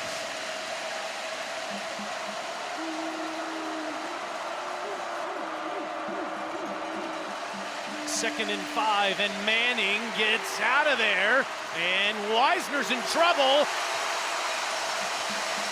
Nick Mitchell with the big tackle for loss, and let's see, Texas will use timeout with 14 seconds left. Timeout of the half. It's 30 seconds in length. Again, we said this earlier. 15 seconds. It's better, 1-5. better not to complete that ball. We're gonna get that ball out there. See Sarkisian, he's over there going, what are we doing? We're trying to get rid of that football, so you have to burn that other timeout. Truth is, you're leaking down enough. 15 seconds left. Once again, Mississippi State able to move Arch Manning off his spot. They've been able to repeatedly pressure. It's not just sacks. It's influencing the passer. They've been able to do it this entire first half. This seems to be where Arch has been his best, though, for the last couple of weeks. Third and this sort of distance. It's a good point. Think about the scramble. The difficulty is if you do that, you get that first down, you're going to make sure that you don't want to burn too much time. 15 seconds left here in this half. Manning has time, will launch downfield, and it's incomplete. Kelly Jones on the coverage of Ryan Wingo.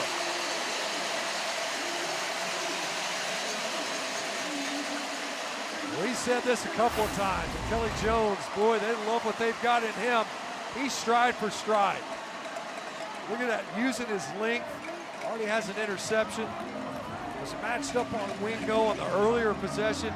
Almost nearly forced a field goal were it not for a personal foul. And Kelly Jones having himself an afternoon so far in coverage. You said it, Jeff Lebby, we don't even throw at him in practice.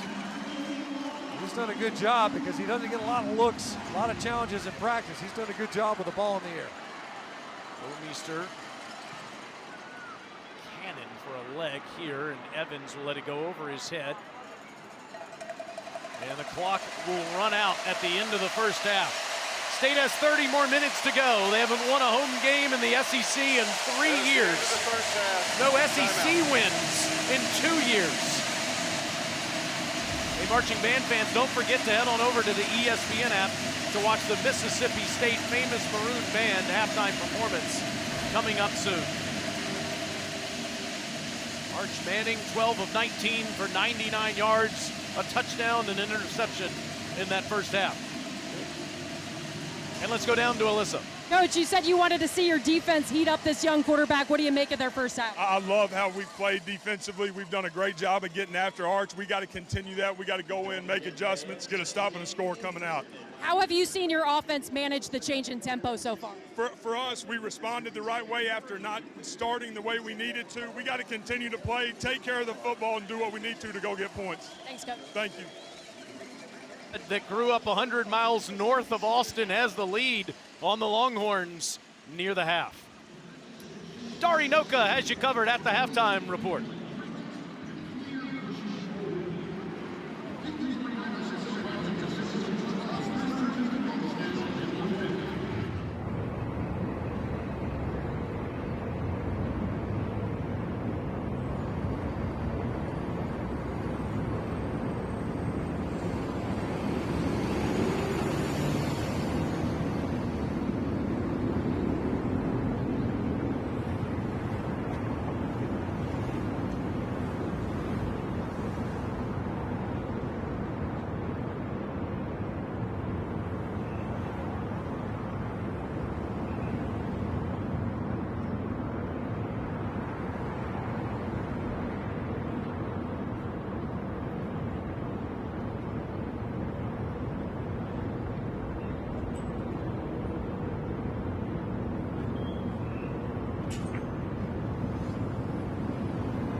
This is the SEC on ESPN.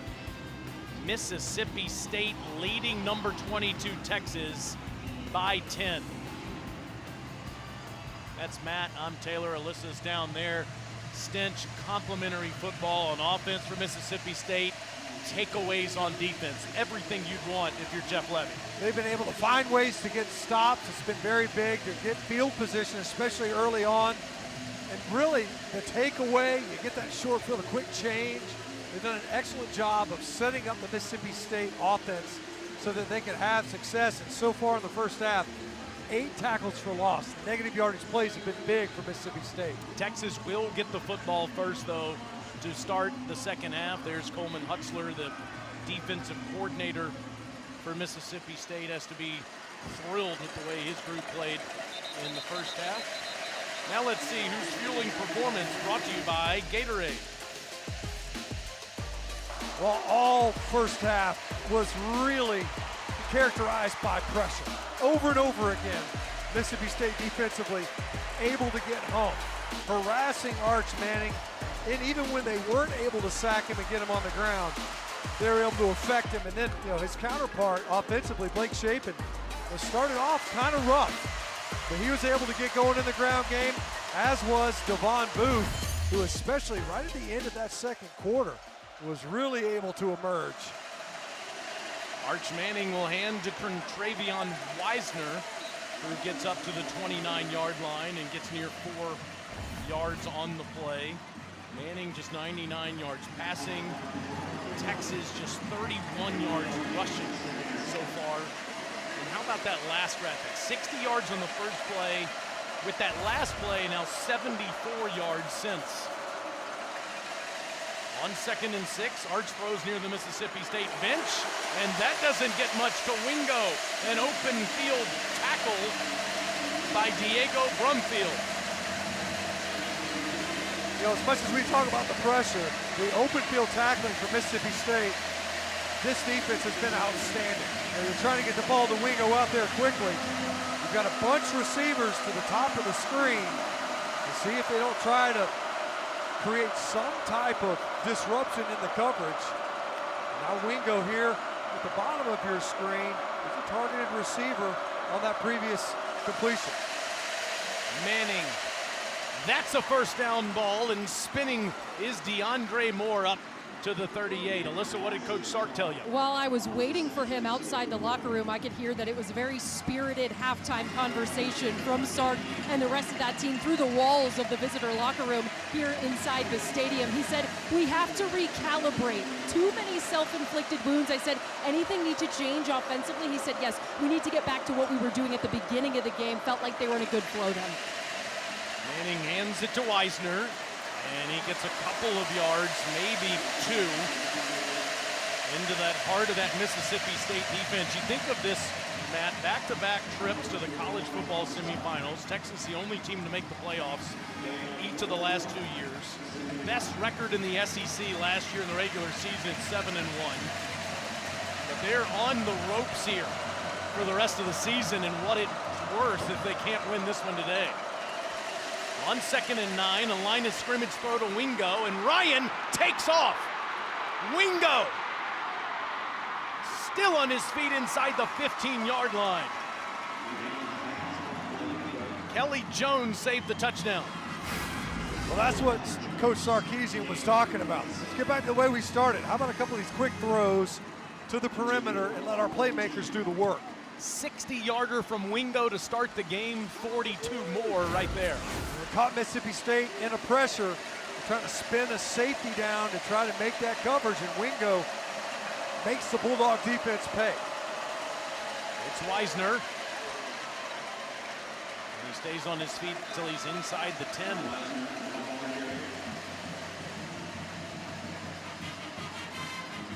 The junior from Glen Heights, Texas, has been the primary back today. C.J. Baxter is back. Baxter, just 6 carries for 18 yards. It's been really quiet in the ground game for Texas this entire ball game. Have not really been able to get them going at the running back position. Manning with time, takes off, and is down back at the 11. Travion Williams. Wow. Surprised they didn't get him for tripping. Travion Williams sticks out his leg. Check that. DJ Reed ends up tripping Arch Manning. I guess they say it's maybe deeming it incidental. Regardless, able to get the scrambling quarterback and Manning on the ground. We saw this earlier in a similar spot on the field. They tried to get it to Ryan Wingo, who is not on the field right now for Texas. That was an obvious penalty on Mississippi State. Instead, it's a night tackle for loss. And now pressured Manning, able to get out of there and throw it away. Mosley was in the neighborhood. Manning goes to the ground as Silla was in his face again, and now Texas will have to settle for 3. He asked Coleman Hudson, who's your best blitzer? The first guys he mentioned was Malik Silla. He's just able to get upfield right now inside the block of Brandon Baker, the right tackle. Just did not identify it quickly enough. His assignment and protection. That has been the story. We talked about it coming out of half. Mississippi State's ability to pressure Arch Manning in passing situations. Mason Shipley just inside 30 yards. In fact, it'll be 29. Play clock is expiring. They have reset it now. Bomeister to hold it. Lance St. Louis to snap it, but hold on.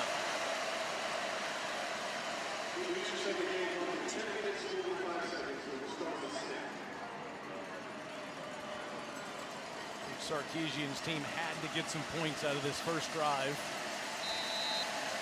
You can say they should have had a 1st and goal on a penalty not called on DJ Reed for tripping, instead of settling for this chip shot field goal.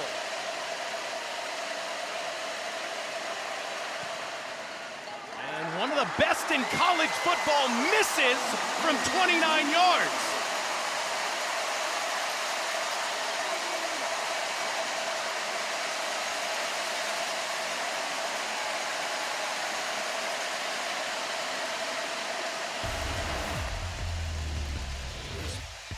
Perfect inside 50 yards this season, but he hooks it from 29. State is still up 10.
Gostkowski's defense has been on the field a lot today, 49 times in the first half. Here comes play 50 for the Texas defense. And Blake Shapen and Mississippi State go back to work on offense. And around the corner, it's Booth. And Devon Booth with a first down run on this first drive. Booth approaching 90 yards rushing on the day. Shapen is thrown for 186. And the Horns don't have Michael Taft. Surgery on Monday, injured his thumb in the fourth quarter last week against Kentucky. May be back for the Georgia game in mid-November. They're marked that maybe as where he might return, as Mississippi State has an incompletion there on 2nd and 10. He's one of the best players in college football. And for this defense, he is the quarterback in the secondary, constantly communicating. You see versus a tempo offense, not ideal to be without your quarterback there at safety. All free play. They're just going to blow it dead here. Yeah.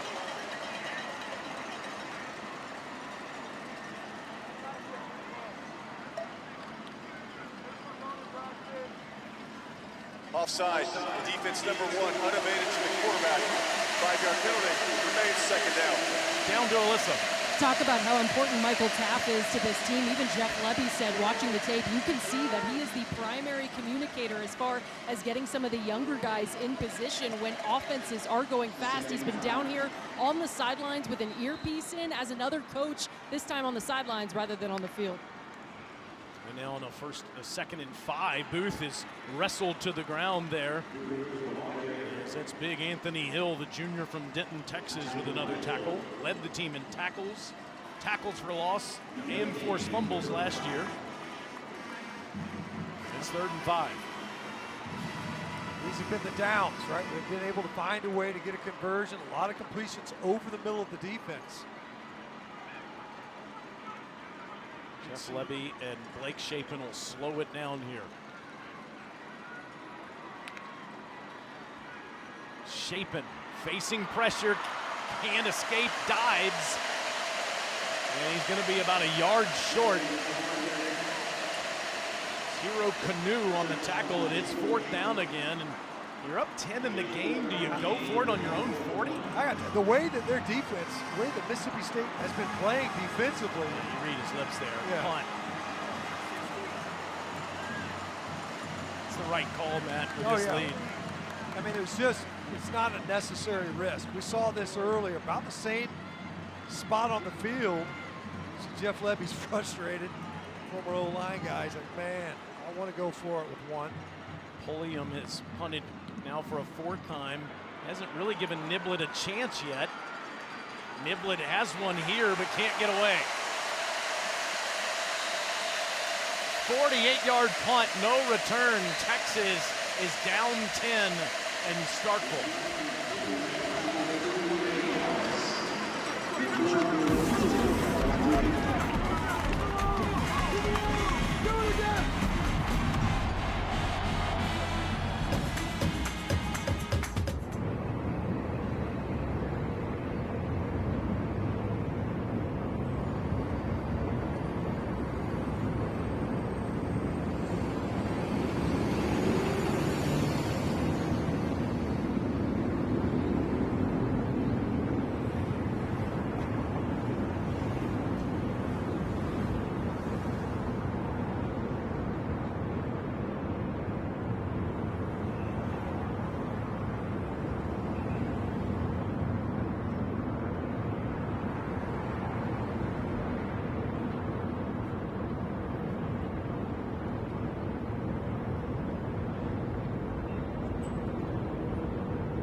This is the SEC on ESPN. Jeff Lebby's Mississippi State Bulldogs up 10 in the third quarter. Lebby wisely deciding to punt it back to Texas on a 4th and 1 at his own 40. You think Mississippi State was 2-10 last year in his first year, and they're 4-3 this year. Incredible turnaround, but he says to win an SEC game, you have to execute when it's time to win.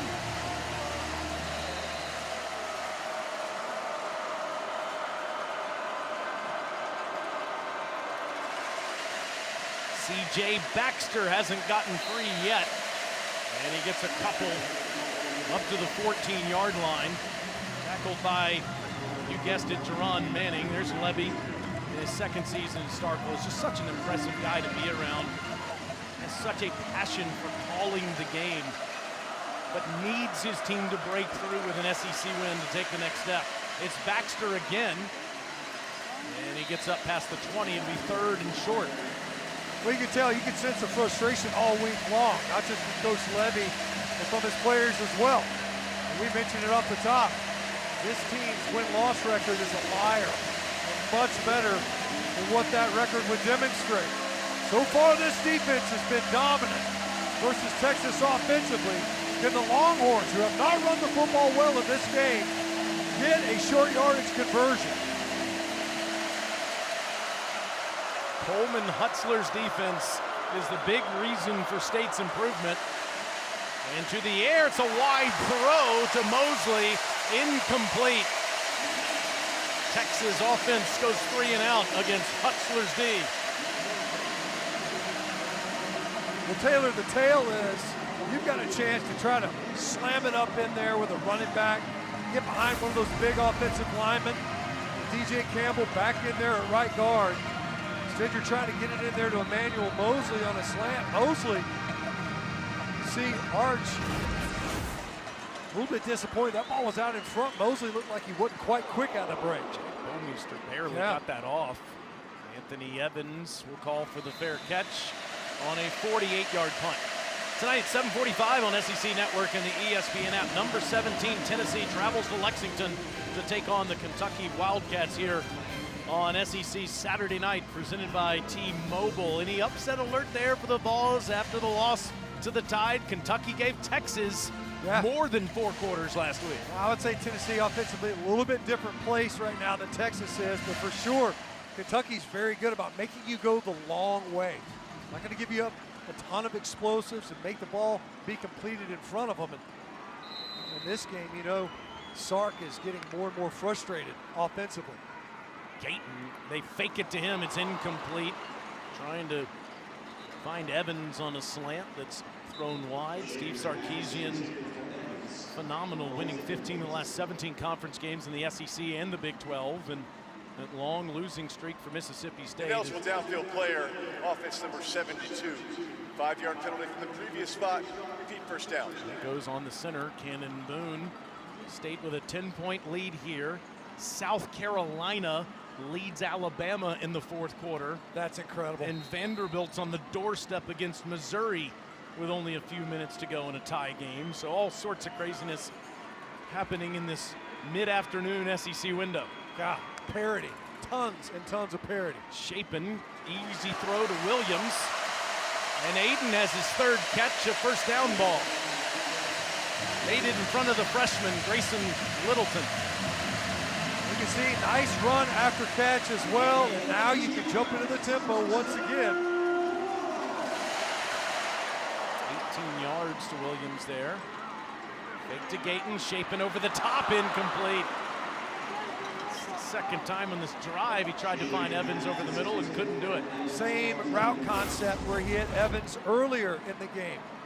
Brennan Thompson's underneath, buys the eyes of the linebackers who check up enough. Brennan Thompson's going to get a lot of people's attention. And Davis, once again, Evans rather, sneaks in behind the coverage, that time just a little bit out in front of him. A couple of throws, narrowly missing completions there to Anthony Evans. Shapen throws to the other sideline, and that's one of their big targets. Ricky Johnson on the catch there, the freshman from Warner Robins, Georgia. Just his second catch of the year. Big though, literally from a length standpoint, 6'2". Guy that we've seen hadn't gotten a ton of looks in this offense. After that last play, Anthony Evans, who substituted out, put Johnson in. Third down. And Shapen takes off. He's going to be short by a couple of yards, and this is again that area of the field where you'd think Jeff Lebby will keep his offense on the field. It is. We have seen Blake Shapen punt it. We saw that last week from a similar spot down in the swamp. And as we mentioned earlier, given the way the defense is playing for State, do you want to risk it, conceding good field position to your opponent?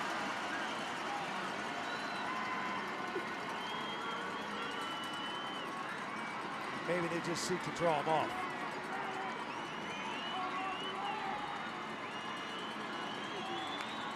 Wow. They are running it. Shapen's in trouble. Oh, what a disaster for Mississippi State. Texas takes over in their territory. Jeff Lebby was not happy. He went after Anthony Evans right now. Multiple shifts, and it looked like Shapen also upset coming over to the sideline. Wow, ill-fated. We already talked about it. Even if you throw the ball away, you're giving away the ball at midfield. Instead, you lose even more yards. You can tell Shapen clearly wanted to get it to Anthony Evans, and look at him. Immediately, he's like, hey. Alex January and Hero Canoe give the ball to their Texas offense in Mississippi State territory. Can Manning make them pay? Sideline ball, a good one down to the 35 to Emmett Mosley, the 5th, for 8 yards. Now, I get your MO. You want to be aggressive. But conceding that much yardage to a team that offensively is really struggling. Now you ask your defense to step up. Weisner on 2nd and 2. Ground game just can't do anything. Almost nothing. Brandon Jennings with the tackle. With very little to no help out of the offensive backfield. And once again, another great job right at the line of scrimmage by Jennings. Texas has 47 yards rushing in the game, which is why Manning will throw. And he's going down. Red Hippler.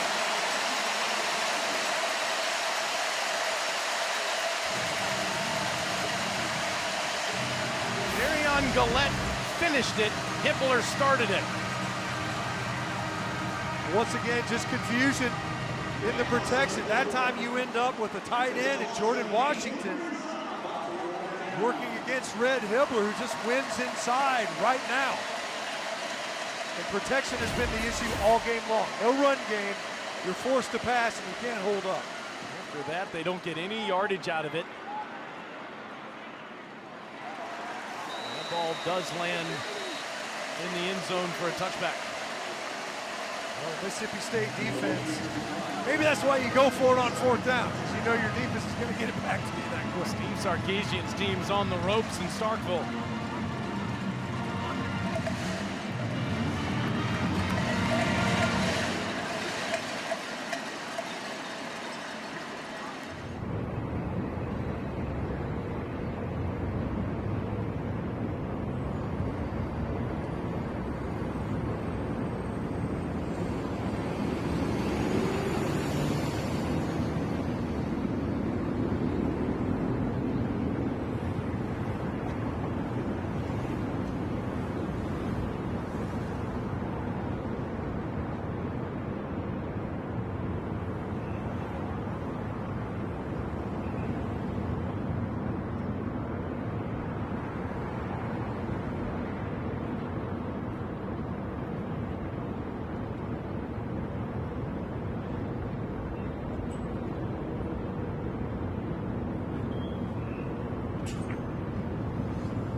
Wow.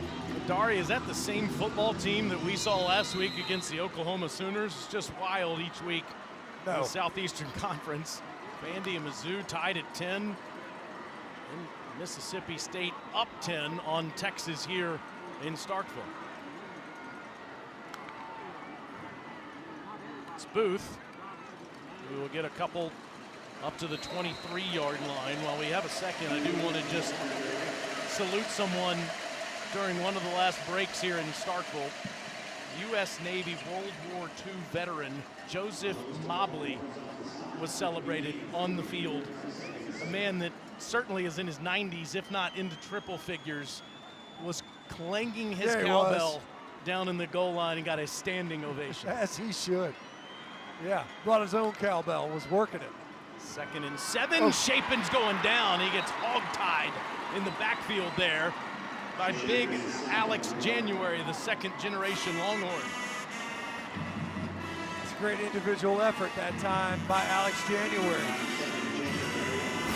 This pass rush right off of the edge. Just wins right now. Trevor Mayberry just could not stay in front of him. Negative yardage play. Haven't seen a ton of those from the Texas defense this game. Yeah, Mike played for UT in the 80s. Now 3rd and 13 for Chapin. Surveys and goes underneath to Booth, who has blockers, and he's got a first down.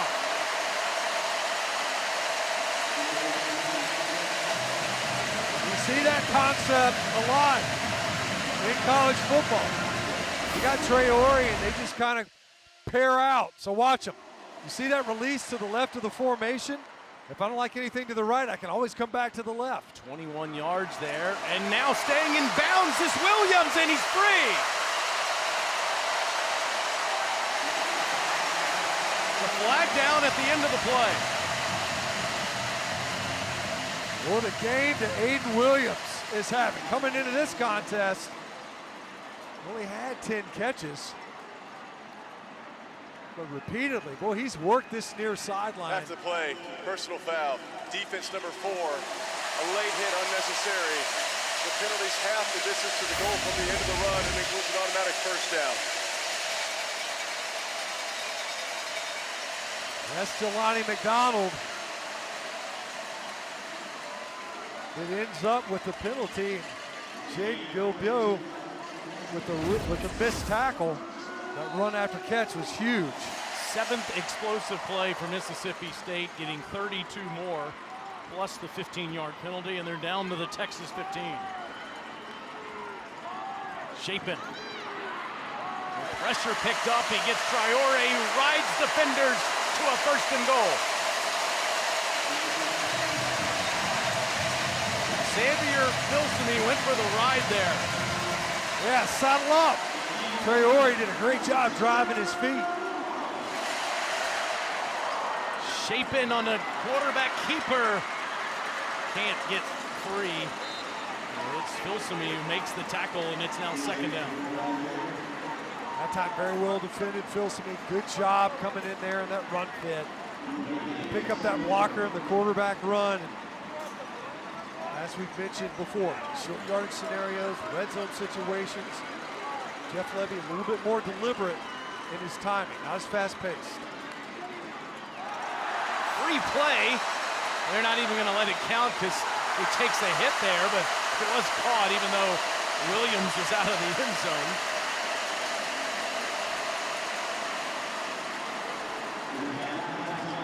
Flags came out. Chapin still ends up getting grilled. Aiden Williams is saying, hey, I caught it. Bill Judge is saying, no, in fact, you did not. Didn't matter. It was whistled dead. Offside. Defense number 98 with contact. The penalty's half the distance to goal. Remains 2nd down.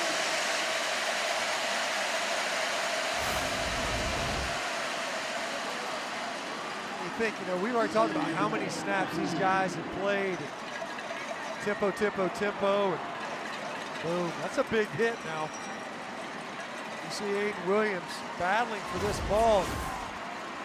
He was out of bounds, so it wouldn't matter. Either way, Chapin took a big shot at the end of that play. Put it down at the 2.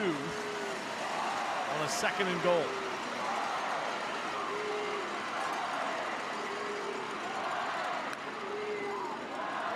Booth, no. Loses 2, maybe even 3 yards. Trying to go at the heart of that UT defense. Ethan Burke, senior from Austin in there. Ethan Burke, great job. Just a couple times we've called his name. He's been able to win underneath the blocks. And look, we've seen teams test the Texas interior defensive front in this low red zone area. Ask Kentucky. There's not a lot of running room.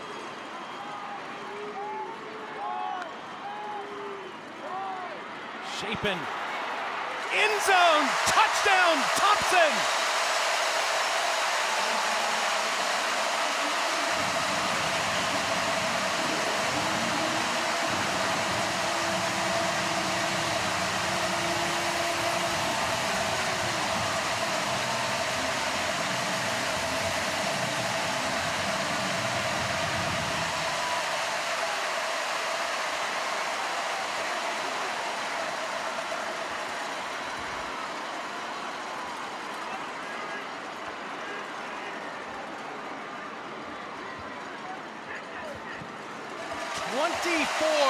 Unanswered points. South Carolina leads Alabama in Columbia. Vanderbilt leads Missouri and Nashville. State all over Texas and Stark Vegas. Just fantastic protection. Long enough for Thompson to uncover. Shapen, great job, not panicking, not flushing, managing the pocket. I gotta tell you, Taylor, I gotta go back. You give it up on downs, on 4th down, you go backwards. Mississippi State defense gave up 0 yards, forces a 3 and out. And the Bulldogs take it 80 yards on 8 plays. The defense, once again, answering the bell, and the offense taking advantage of that opportunity. Complimentary football really at its finest on display right there.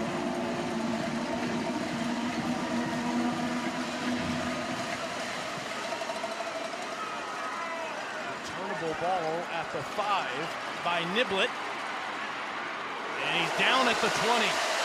Hasn't been able to do much today in special teams. Well, much was made all week about the Texas special teams. Jeff Levy repeatedly said, hey, I got to tell you, we think our special teams is pretty good too so far this year. And I will say in this game, they have done an excellent job. Remember, they did get that field goal block. Otherwise, when they're talking about exchanging possessions, they've done a good job of flipping the field and containing Niblett in the return game. We have a wild finish in Nashville and in Columbia going on. Alabama's just tied it up against South Carolina. Wow. Vanderbilt clinging to the lead against Mizzou, and Texas needs to get to work here. Manning throws a great ball to the sideline. It's caught by Emmett Mosley as we come towards the end of the 3rd quarter in Starkville. You see they'll probably play for quarter here, but a nice drive starter on that completion. They might get one off. They do. And it's Baxter, who hasn't been able to do much today in the Texas ground game. Just 41 yards rushing for Texas through 45 minutes. Mississippi State in every phase has dominated Texas today, looking for their first SEC win in 2 years. They have the lead over number 22 Texas, headed to the 4th.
Welcome back to SEC College Football presented by Sonic.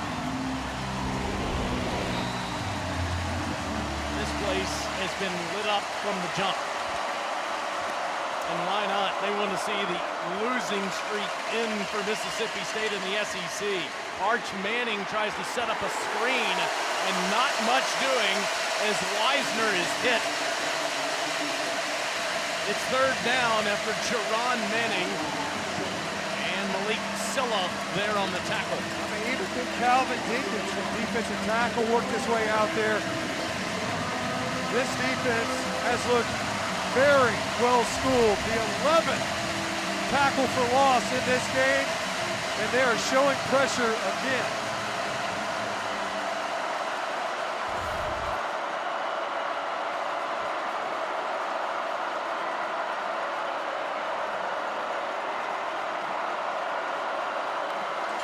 On 3rd and 10, Manning, so good on the move, throws downfield, wide open is Wingo, inside the 5. That is the 3rd explosive throw to Ryan Wingo. He started out in that punch set to the right side of the formation, and it looked to me like got eyes caught in the backfield. I think the secondary expected Manning to get sacked once again, and Wingo just runs right past the coverage. 60, 47, and 62-yard catches for him today. Fake to Wisner, over the top, incomplete, and here comes the flag as Mosley. His movement was stunted. He's working against Kelly Jones. Mentioned his name numerous times, especially in the low red zone. They Pass continue to interference, go back there. defense number 13. The foul occurred in the end zone by rule. The ball will be spotted at the 2-yard line with an automatic first down. Called it on Manning. He easily could have gotten it on Kelly Jones as well, who was on the ball, the intended receiver. It's at the bottom. See the tackle there, trying to get the ball to Mosley. It was Jones.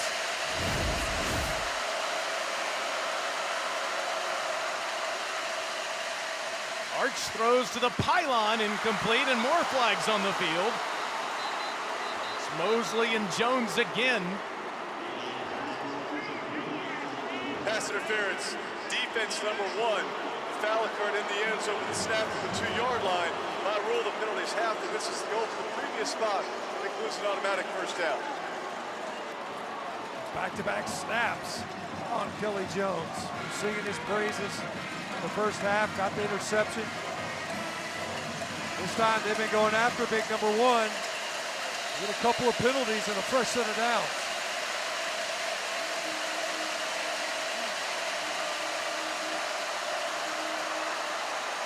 Movement by the Texas front. Ball start, offense number 81. 5-yard penalty, remains first down. Alyssa, can you hear me? Yeah, guys, the end zone that Texas is trying to punch it in is right in front of the loudest area of the stadium between the cowbells and the students. Now the rain coming down for the first time in a little while here.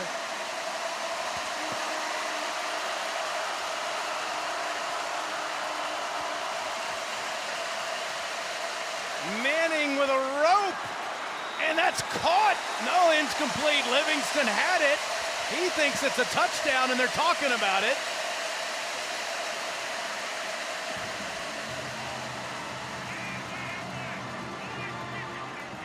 Really on the field, his receiver had possession of the ball with 1 foot in bounds. Touchdown. Sure looked good in real time. Livingston already with 1 today from his roommate, looking for another. I'm sure they'll take another look up here. Move the pocket because protection's been so difficult all game long. And does Livingston, does he have possession with a foot in bounds? I don't know. Is that left toe still in bounds when he possesses the football? The right toe does not drag. Maybe that left toe does. Ruled a touchdown on the field after a conference among the officials. Replay booth has it now. That's close. I don't know that there's enough to overturn that, and there isn't. So, touchdown, Texas.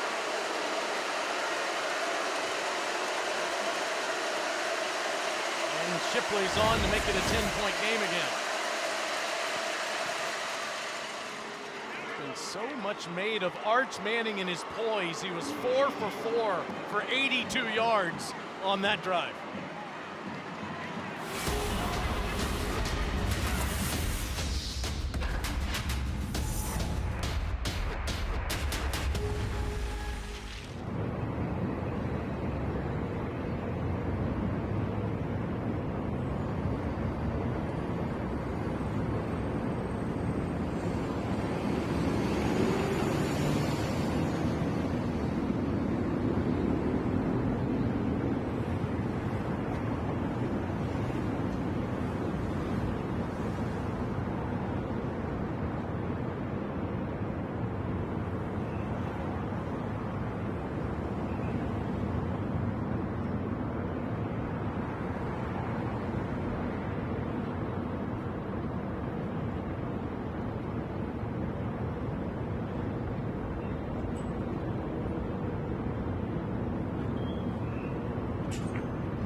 Texas needed Arch Manning to come to life, and he did.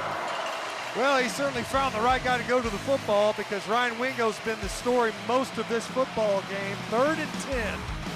Roll to his left, found one of his favorite targets. Really, most of the offense has been to number 1. And then goes back to Parker Livingston. Able to drag that toe to get that touchdown and make it a 2-possession ball game. It's more yardage than the rest of the team does. And Mississippi State will get it at the 25. Dari Nowkhah, we have pandemonium in the mid-afternoon in the SEC.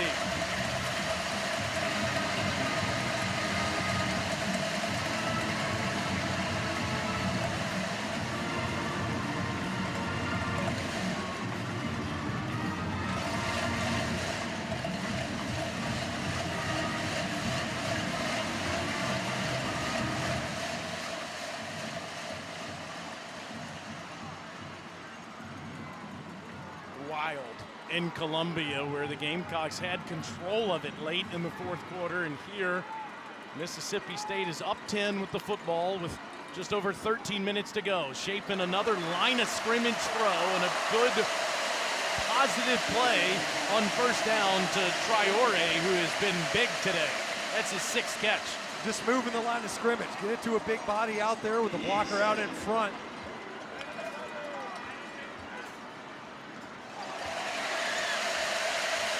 And that's a first down to Evans. And Evans is out near the 38. Wardell Mack on the tackle. That is Evans' 4th catch. He has at least 4 in every game this year. Shapen with a shovel. It's Booth that's off to the races. He's gone.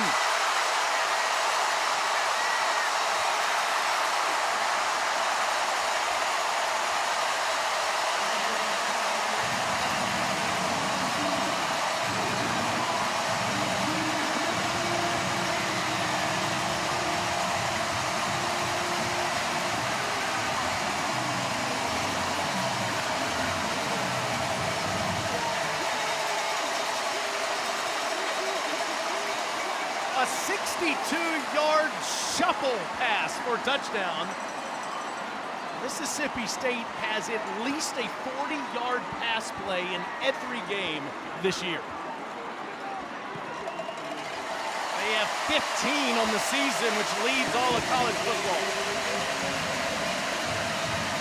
Well, Taylor, we were down on the field and we were looking at Blake Shapen and we're like, man, there's not much to this guy. He's not a big dude. But boys, he's done a great job of just sliding around in the pocket, great awareness. And we've seen 5 targets. That was the 5th target to Devon Booth. A couple of drops in this game. Turns out he was throwing it to him wrong. You just got to kind of shove it at him. That time able to make the catch, and boy, they are jacked up on the Mississippi State sideline. This place is rocking, and the cowbells are clanking. If you're just joining us, Texas, who's ranked 22nd in the country, 5-2 on the year, their college football playoff hopes are dwindling, are on the ropes here in their first trip to Starkville since 1991.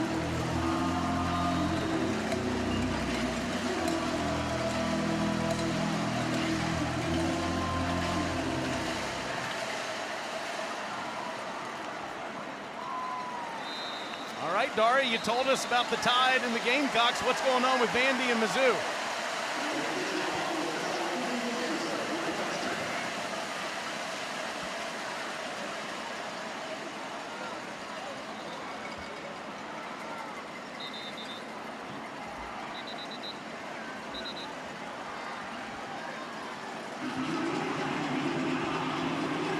Incredible.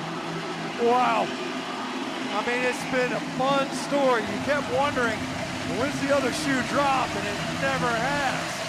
Think about those turnovers at Bryant-Denny Stadium. You might be talking about an undefeated Vanderbilt football team. Dario, keep us posted on the finish between Alabama and South Carolina here. Arch Manning throws, and it's a completed ball to Jack Indries, who gets past the 30-yard line as we go down to Alyssa.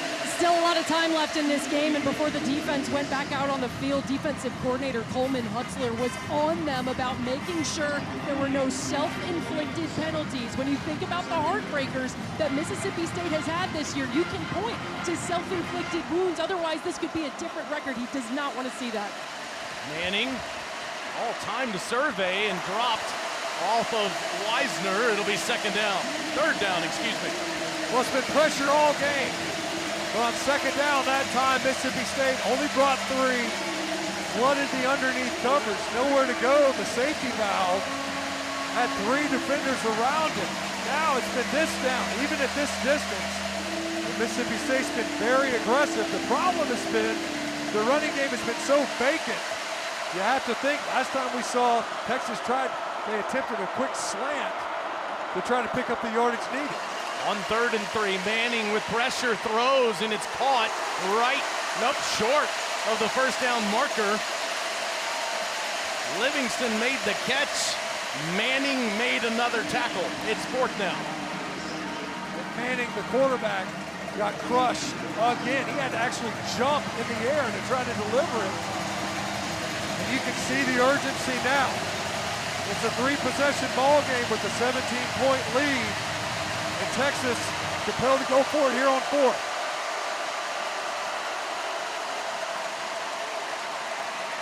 Manning throws, incomplete. There is a flag down. Personal foul, roughing the passer, defense number 6 with the second act. 15-yard penalty includes an automatic first down. Deontay Anderson called for that personal foul. Well, so there's the penalty that Coleman Hutzler is talking about. That type of penalty, we just can't have it. You saw it earlier, take a field goal off the board, and you allow Texas to score a touchdown. Obviously, position coach is going to get after it. Coleman Hutzler's got to keep coaching his defense. Just a really poor decision. At the end of this play, you pull up, you don't make contact. And it's Wisner inside the 47, down near the 46. Under 11 minutes to go in the game. Texas Only 46 yards rushing in this game today. And really, outside of the big plays, the offense has been stagnant. Manning, he throws against his body, incomplete. You tell he was kind of expecting, it looked as if he was expecting Wisner to work back with him. When your quarterback's rolling, you have to move with him. He's rolled to the right, you got to break to the right. If you're deep, come shallow. If you're shallow, break deep. That time Wisner just stayed put. Didn't give Manning anywhere to go with the football. Do you have any headache medicine by chance? Been chewing on some Goodies powder this entire game. Speaking of that, a headache here on third down with this pressure look. Arch facing pressure, gets it out of there. Wisner stays upright and gets the first down. Nice cut by Wisner. Really the first time in this game where we saw Mississippi State faced with an open field tackle, incapable of getting the ball carrier or receiver on the ground. Good job by Wisner. Good field awareness getting upfield to get the yardage needed. Arch, that's a bullet into traffic to Wingo.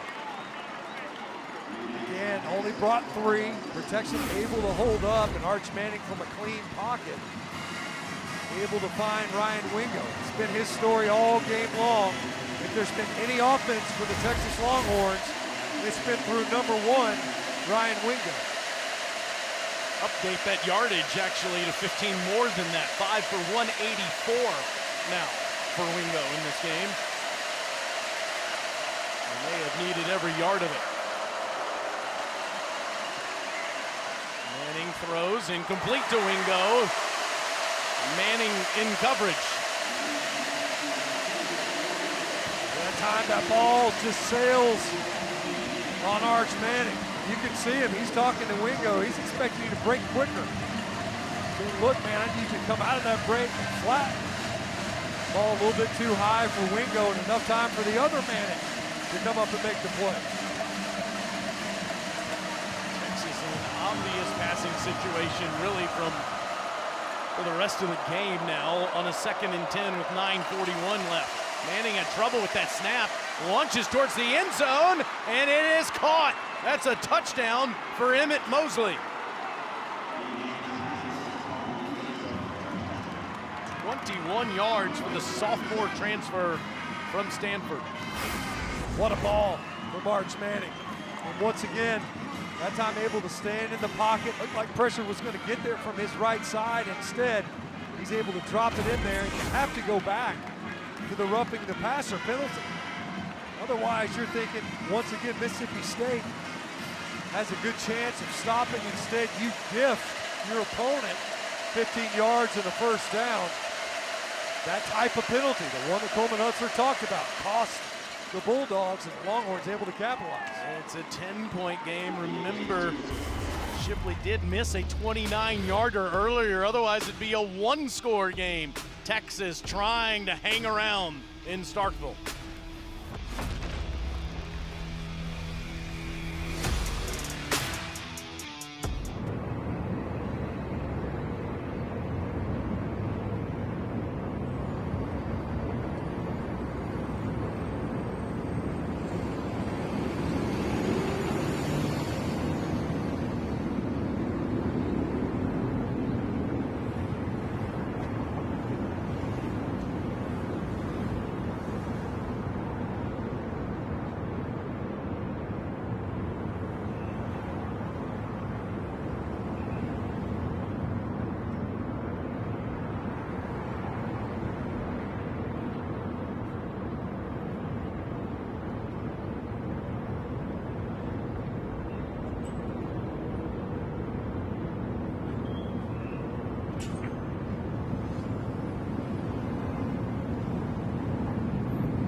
SEC football is presented by Sonic. Buy one Sonic Smasher and get a free large drink when you order in the Sonic app. And in part by T-Mobile 5G home internet.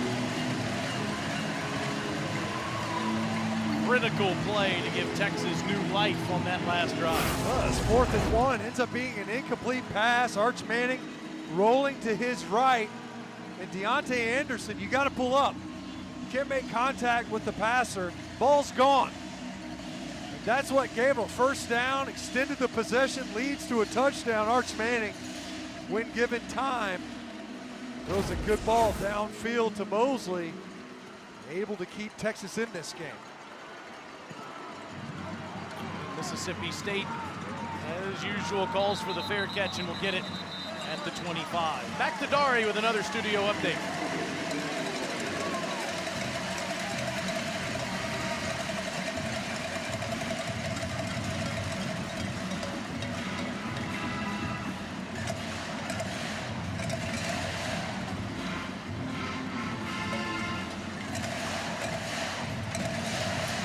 Here in Starkville, Mississippi, we're upstairs in the booth.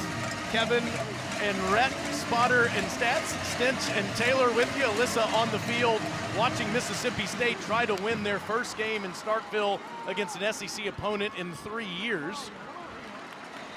Mississippi State has been terrific running it, approaching 100 yards, throwing it. Chapin has over 300 yards passing for the second straight week.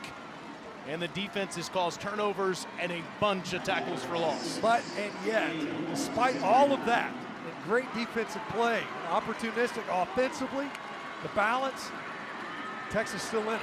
Chapin trying to get out of there with flags everywhere. That play was doomed from the jump.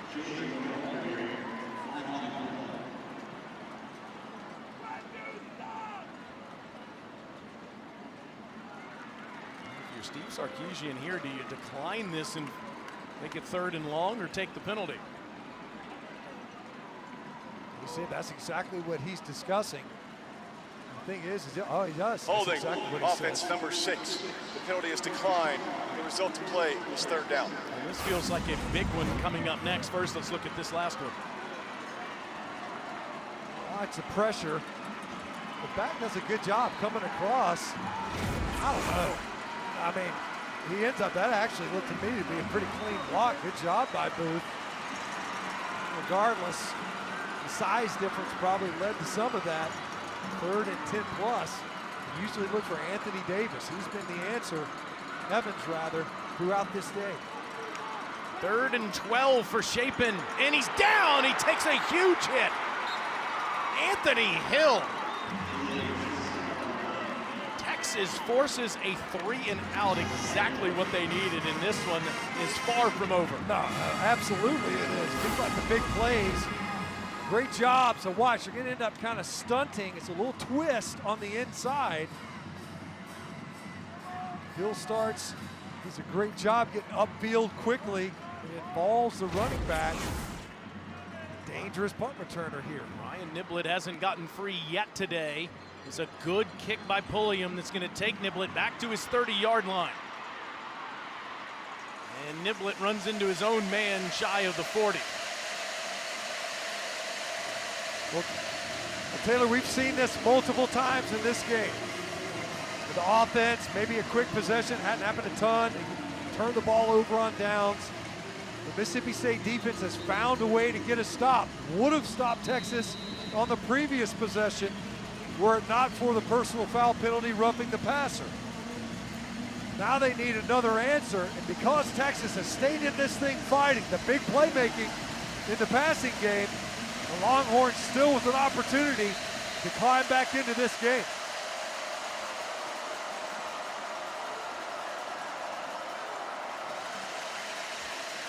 Manning throws deep. Wingo, no, incomplete. That's Kelly Jones. We've seen that battle all day. Yeah, that was, Kelly Jones was all over it. We've said this a couple of times. He's running step for step with Wingo, and that length really covers up. Even if you do get past Kelly Jones at 6'4", and he's every inch of it. We saw him on the field earlier. Easy for him to close that gap. Manning steps in and throws underneath. That's caught by Indries. It'll be third down for Texas at their own 45-yard line. Brandon Jennings on the tackle. Steve Sarkisian, the head coach, the play caller, with under 7.5 to go, down 10. They showed pressure look, walked up blitzers right up in the middle. And once again, you got a linebacker lined up over your center. Manning, great ball to Moore for a first down. And into Mississippi State territory, Moore beat Manning. That time, Texas solves the riddle. Great job by Wisner on his blitz pickup to get just enough time for Manning to deliver that ball downfield. Under 7 minutes left. Texas down 2 scores. Wisner, that's close to his best run of the day, near a first down. Picks up 9. Nearly broke it. Almost broke that run. The running game has been followed up all game long. It was his best run of the day. Unsurprising, it's been so quiet. This drive here, see if that ground game starts to get going.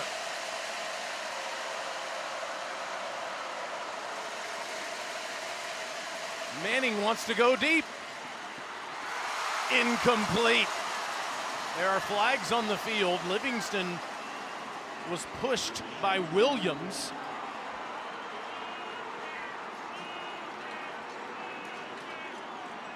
You could see about 10 There yards. are fouls by each team in the play. Holding, offense, number 76.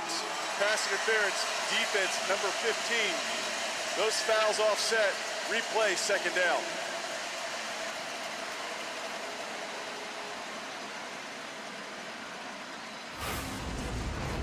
Check this, there isn't a 76. Yeah, it's right up the middle, though. It's called on, it should have been on Trevor Gooseby. And then on the outside, Williams and Livingston, I don't know. We got both these guys fighting through the route. Do it over, 2nd and 1. And that's deflected at the line and does fall to the ground. Really is a forward pass that lands incomplete. Third down. Gillette again. We called him a couple of times. Gillette with the deflection. Texas is over there holding their breath. The third down, we've seen it. Arch Manning has been able to buy time with his legs. But the story in this game has been the protection issues of Texas. They picked up the pressure earlier with the running back. Can they hold up again? Manning wants to throw to Wisner, wide open, first down. Inside the Mississippi State 25 and down inside the 20. 15 yards on 3rd and 1. Well, in a game where he's been running for his life, getting rocked on some of these pass attempts, Arch Manning still able to hit the layup. Easy pitch and catch, and Wisner, twice now on this drive, able to run after catch and pick up good yardage. Career high in passing yards for Arch Manning today, 332.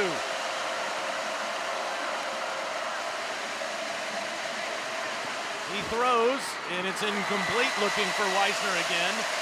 Jerron Manning has been everywhere. 5:28 left. Texas does have all 3 of their timeouts. They're down 2 scores.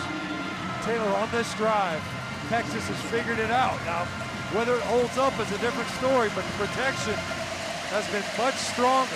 Manning's been able to stay on his spot. That time, just a little too tall for Wisner. But this has been the best the protection has been of any offensive possession tonight. On 2nd and 10, Manning throws wide open. Livingston puts his foot in the ground and makes it 1st and goal. Well, it hasn't been Wingo, it's been Livingston. That's been the story in this game. Passing attack, Wisner with a couple of contributions, but it's largely been those 2. Arch all day in zone. Incomplete. Injuries couldn't bring it to his body. Isaac Smith with the coverage. If that ball's out in front just a little more, looked like it might have gotten deflected coming out. It's a real wobbler. You have to have 3. You want 6. You're thinking right here, absolutely. What you can't have is an empty possession. Got to be smart right here, make good decisions. You've got a field goal in your back pocket. Manning, down he goes, back near the 9. Jere Bledsoe, the former Longhorn. Bledsoe, one of those guys that they've picked up. Now we've seen it, especially in this drive, condensed part of the field, so the ball's got to come out a little bit quicker. Certainly help versus the pressure. We saw earlier on the touchdown throw, Texas moved the pocket from this hash to the field side to give Arch a little bit of time to throw on the run. 11th play of the drive. Manning facing pressure. That's a drop slant. Wingo has been outstanding today, but Texas will have to settle for 3. As good as Wingo has been in this game. We've had a couple now in this game where the ball hits him, he's got a chance to come up with the catch. That's a touchdown if he runs through it. Mason Shipley's one of the best in the game. He missed from 29. This is from 26.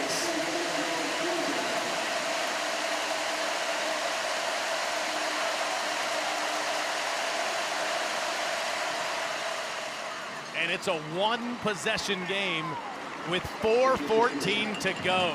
Can Mississippi State put Texas away for their first SEC win in 2 years?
Introducing Verts.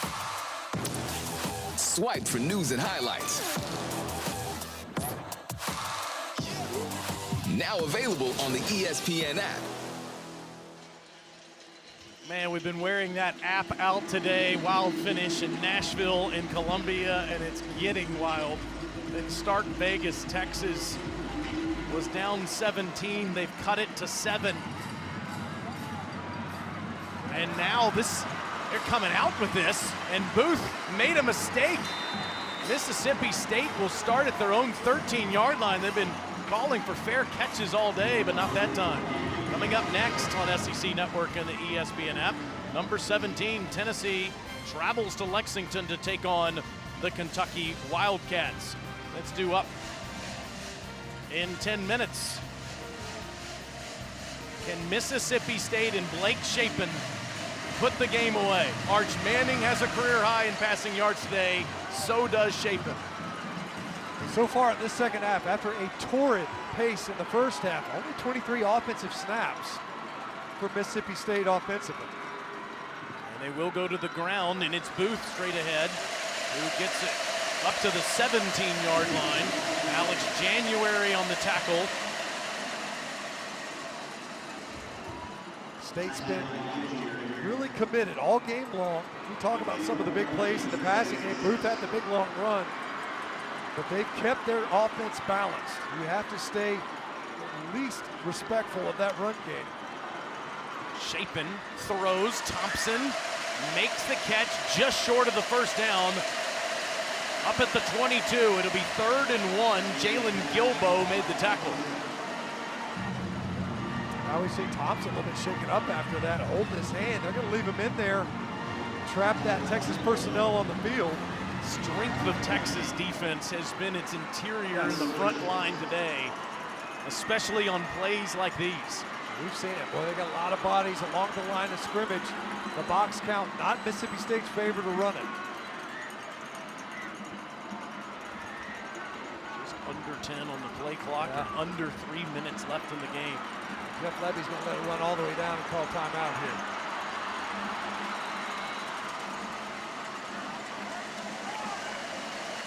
Mississippi State has called their first time out of the half. It's 30 What seconds. a big call here for the second-year coach, former offensive coordinator at Oklahoma. His alma mater came here to Starkville, 0-8 in conference play last year, 0-3 in conference play this year. And you think the decisions made in this game, been aggressive on 4th downs repeatedly here. Obviously a big 3rd down. You mentioned it earlier, Taylor. We touched on it. Mississippi State had the ball in the low red zone. How good Texas has been. They've been tested repeatedly. Their interior defensive front. If you're going to try to just get those short yardage scenarios, what they are really good and where they've been tried over and over again is denying that. Not a ton of running room inside. We've seen Mississippi State pop a couple of runs, but can they horse somebody out? And Kamario Taylor, the freshman from Macon, Mississippi, who's come in these situations a few times last week and scored a touchdown doing it at the goal line earlier today, is in there, and he'll keep it, and he will not get it. Ethan Burke forces a 4th down. Great job by Texas on the edge. We've mentioned Ethan Burke repeatedly. And here in the second half, the running game has vanished for Mississippi State. 0 rush yards. Well, we've talked about Ethan Burke. Well, he's come up big in the backfield numerous times. They just weren't well assigned on this one. Burke, great job of stringing that play out. 6th punt today for Pulliam.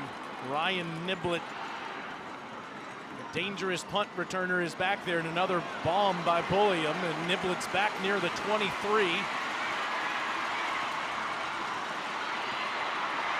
Gets the sideline. Niblett, he's gone! Touchdown, Texas!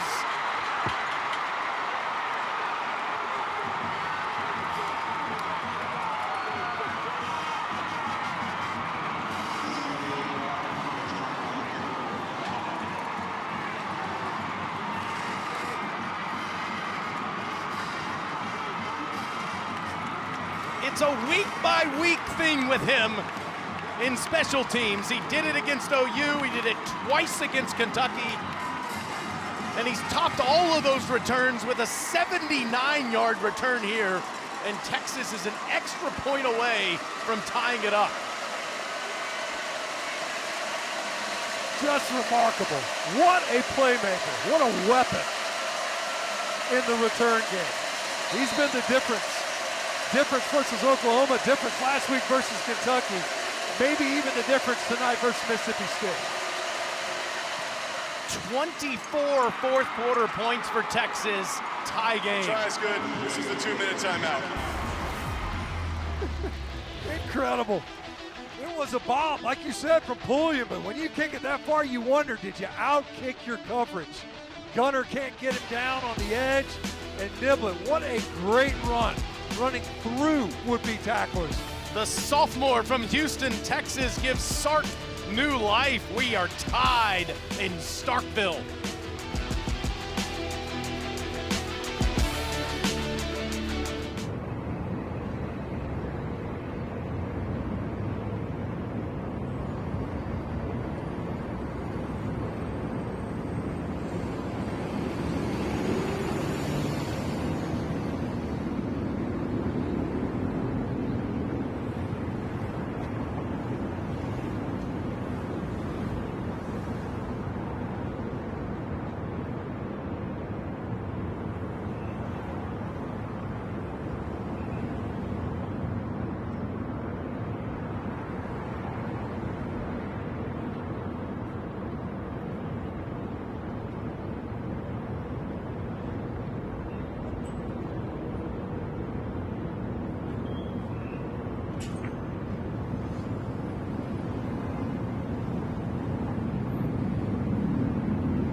This is the SEC on ESPN.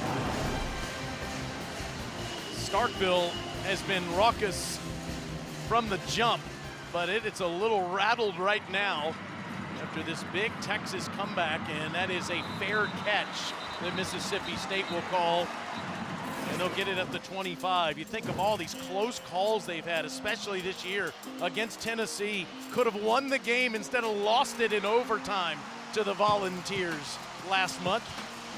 After losing to Texas A&M, they had it, but then the interception that Blake Shapen throws to Florida's Makai Boro at the Florida 29, the Gators survive. Billy Napier did not, but the Gator team did. And now we're tied at 38. Texas trailed 38-21. Mississippi State back-to-back 3-and-outs the last two times they've touched the ball on offense. Shapen hands to Booth again, and Booth will get ahead to the 28. That's 3 yards. Ethan Burke on the tackle. Texas has all 3 of its timeouts. Mississippi State has 2.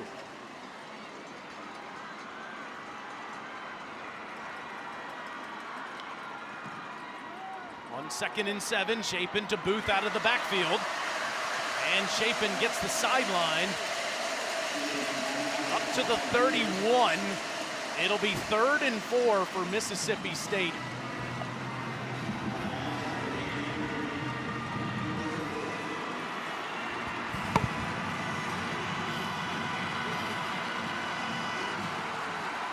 .120 left in the game on this 3rd and 4.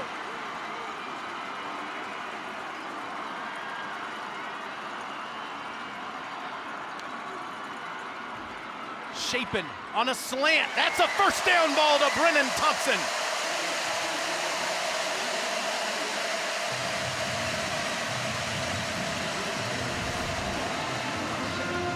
Thompson now with 6 catches on the day. Chapin throws again, and it's a good ball, and it's Evans into Texas territory.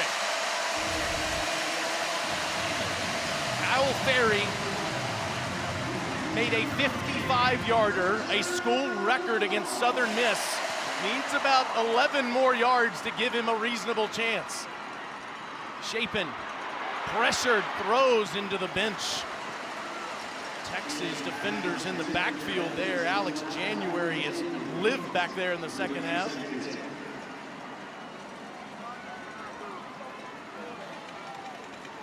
You know what the fuck going on. 57 seconds left in the game.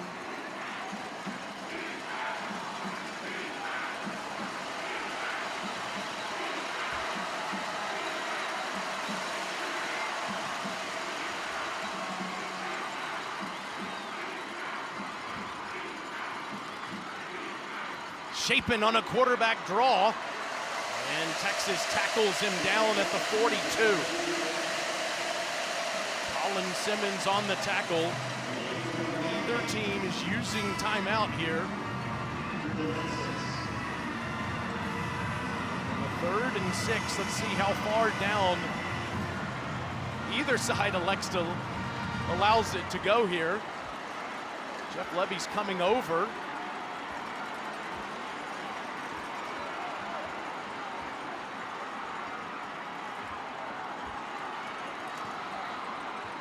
Chapin in trouble, lost the football and goes down. Anthony Hill was on him. With 13 seconds to go in the game. As we take another look here. See the pressure in Hill. It's Chapin just losing control of that football with Hill in his face. And now 4th down with 13 seconds left in the game.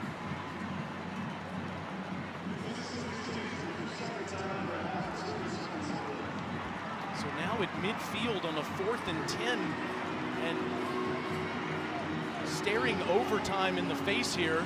Mississippi State will call its 2nd timeout. Blake Chapin goes over to the sideline and see what Coach Levy decides to do on this 4th down. If you punt it, obviously want to try to pin Texas deep here on a 4th and 14, just 13 seconds away from halftime. If you're just joining us, from the end of the game rather, if you're just joining us, Mississippi State had a 17-point 4th quarter lead. And Texas has clawed all the way back.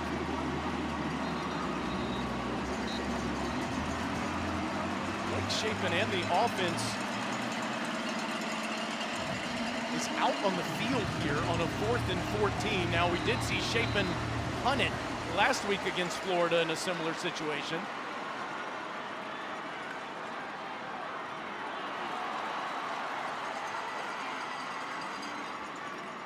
And now, play clock running down.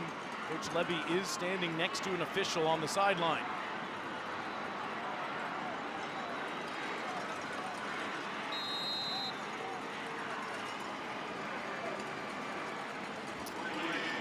Mississippi State will take the penalty and punt it away. Who took that timeout at the end of the 3rd? Who took the timeout at the end? Wow, what a turn of events here in Starkville in the 4th quarter. Mississippi State so close to winning their first SEC game in over 2 years. now tied and about to punt it away. And the last time Ryan Niblett touched the football, he went 79 yards for a touchdown. Steve Sarkisian will now call one of his 3 timeouts. Just a moment ago, 79 yards away when he fielded it at the 21-yard line, able to get the sideline, stay in bounds, and score his longest punt return of the season.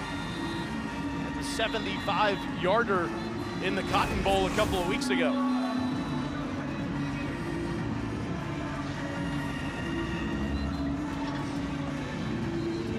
Jeff Levy's team has faced such heartbreak a couple of times in recent weeks. Of course, Texas had to go extra sessions last weekend in Lexington. As you see in the bottom right portion of your screen, Tennessee and Kentucky on ESPN News here in just a few minutes.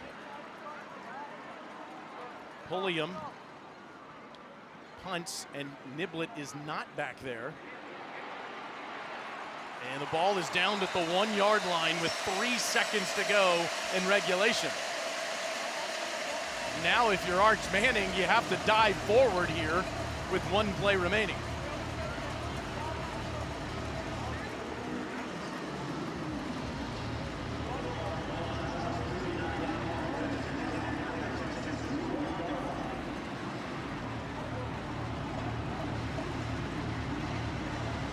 Sarkisian huddles his team up and has to make sure that his quarterback, Arch Manning, who has been outstanding in the second half, moves forward to stay out of that end zone and go to overtime.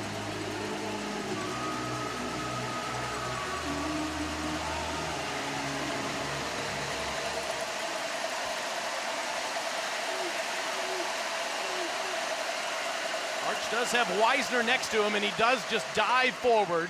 And we're headed to overtime in Starkville.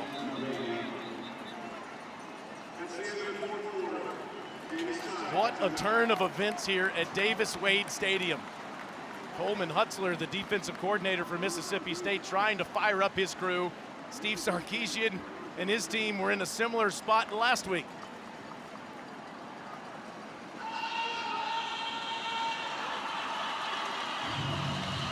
$38 apiece in Starkville. Mississippi State controlled it most of the game, but Texas has come fighting back. Stay where you are.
Welcome to Overtime, presented by Cheez-It. It's crunch time. In the first overtime, each team gets a possession starting at the opponent's 25-yard line.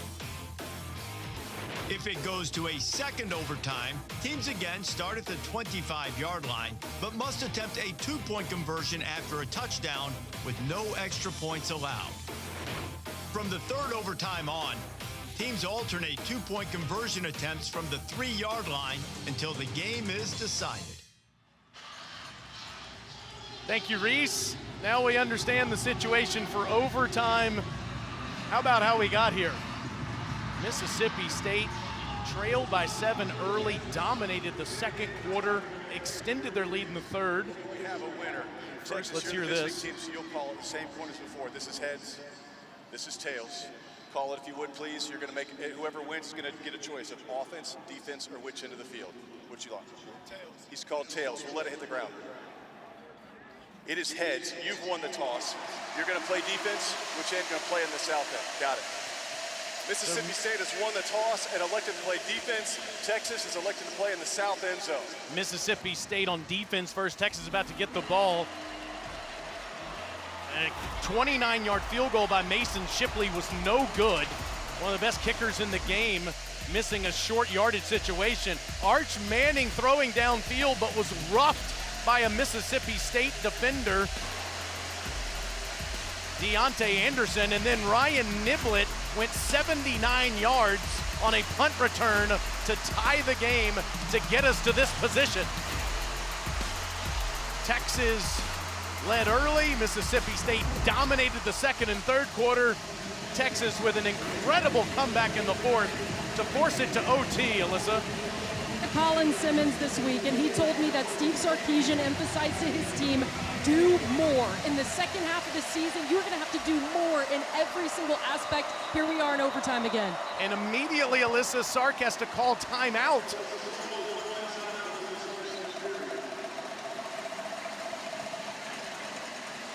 Clearly, there was some miscommunication there with the formation. Sarkisian talks to Jordan Washington, one of his tight ends there, and instructs Arch Manning in this offense. Manning has been brilliant. Both quarterbacks have. Manning's thrown for a personal best 346 yards and 3 touchdowns today, and run for another one. Is this his moment in 2025? It's 5-2 Texas Longhorns, been on the road for over a month, and they have fought tooth and nail to send it to overtime. On the first play, Manning steps up and runs. And the big man has a first down inside the 15. He was hit by a couple of players, Isaac Smith, one of them, and see Arch having trouble getting up. His ankle on a touchdown run on the second play of the game. Clearly in some pain here.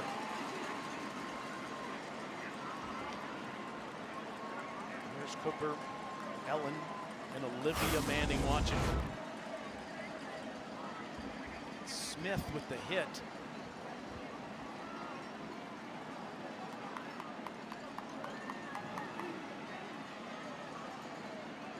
At the end of the play there, it's Kedrick Bingley Jones that came in as well.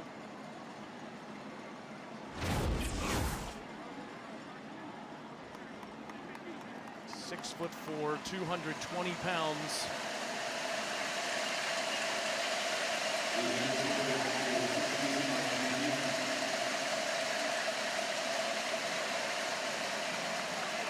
Those two have done a phenomenal job raising all 3 of their children. And with Arch going out of the game, Texas will have to go to the bench. It's Matthew Caldwell, 7 of 10 on the season. The senior from Auburn, Alabama, who's played for 4 different schools, comes in overtime on the road in the SEC.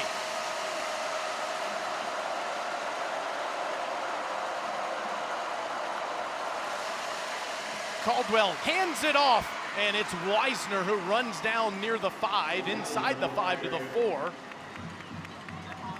Rylan Lanier on the tackle. Caldwell 7 of 10 passing, 75 yards on the season. Will he do anything other than just hand it off here? Texas has struggled to run the football today. That was one of their best runs of the day, and Caldwell tells Mosley he's in the wrong spot. There's some communication issues there.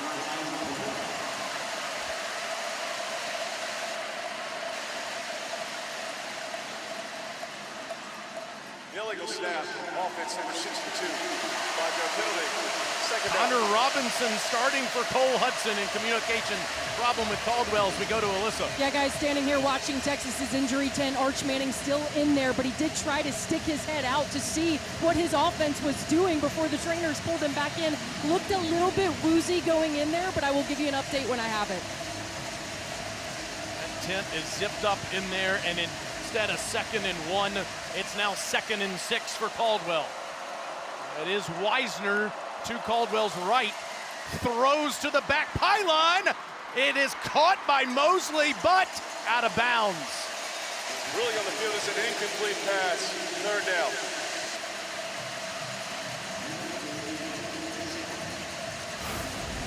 The ultimate timing ball here. Mosley had a step on Diego Brumfield. The ruling of an incomplete pass on the previous play is under video review.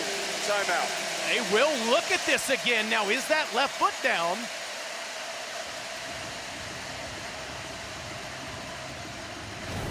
Replay official Jim Laborde and the communicator Pat Tate will talk to our referee Jason Autry. Is there enough to overturn that call on the field? Just have to have 1 foot down. Is that foot down with the left foot down while he possessed the football is the question.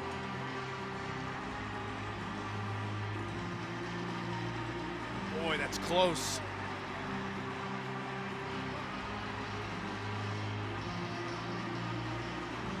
This might be the best look. Does he have control of the football as he's bringing it to his body with his left foot inbounds is the question.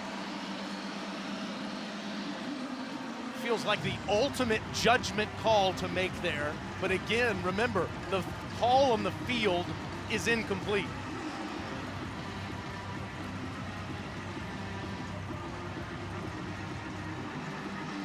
Something tells me everyone in Bernard says touchdown. Everyone in maroon says that's not enough evidence.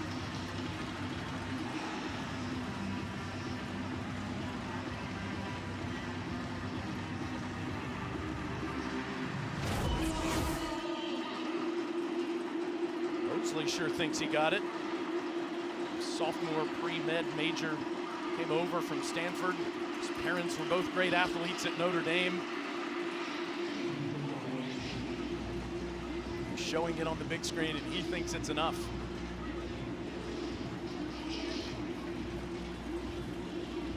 What a huge call towards the end of October in the Southeastern Conference.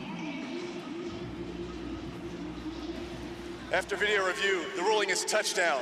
The receiver had firm control of the ball with 1 foot inbounds. It'll be a try for Texas. First lead for the Longhorns since 14-7 early in the 2nd quarter on a Matthew Caldwell touchdown pass to Emmett Mosley.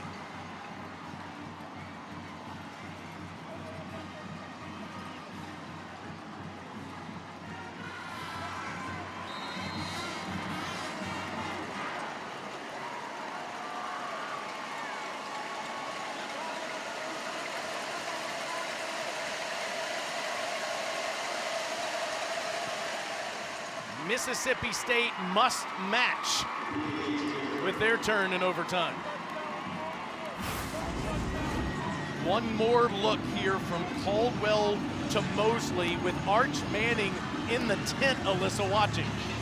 Still in the tent, Taylor. I'm standing here on the Texas sideline watching for as soon as he comes out. But obviously, Mississippi State about to go back to work. And as I told you a few minutes ago, Steve Sarkisian's message to his team all day, or all week I should say, was do more. Just a little bit extra for when you get down into the second half of the season and you have to fight and claw for these road wins like they did a week ago. For Mississippi State, as I was talking to these guys this week, Blake Shapen said, we know we're so close to the dam breaking. We've been so close against Tennessee, then again against Florida. They truly feel like they have the makings of using this as a momentum swing today.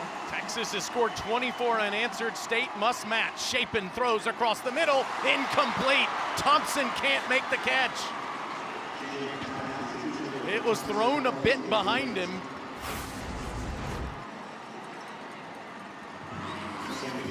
If that ball is thrown on his front shoulder instead of the back one, he could have been in the end zone. Instead, 2nd and 10.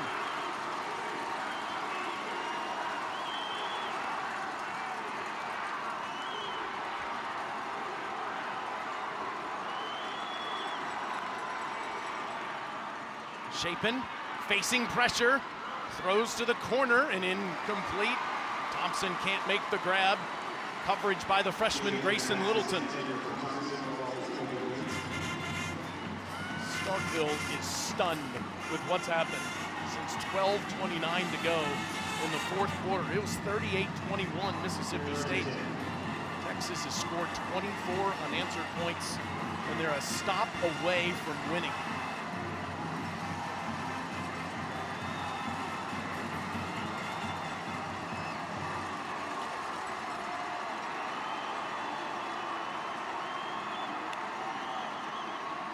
On 3rd and 10, Shapen's hit. They're letting the play go, and Anthony Hill and Texas jump on it. And now one official at least is coming in and saying an incomplete pass, 4th down. Certainly looked like Blake's arm was moving forward.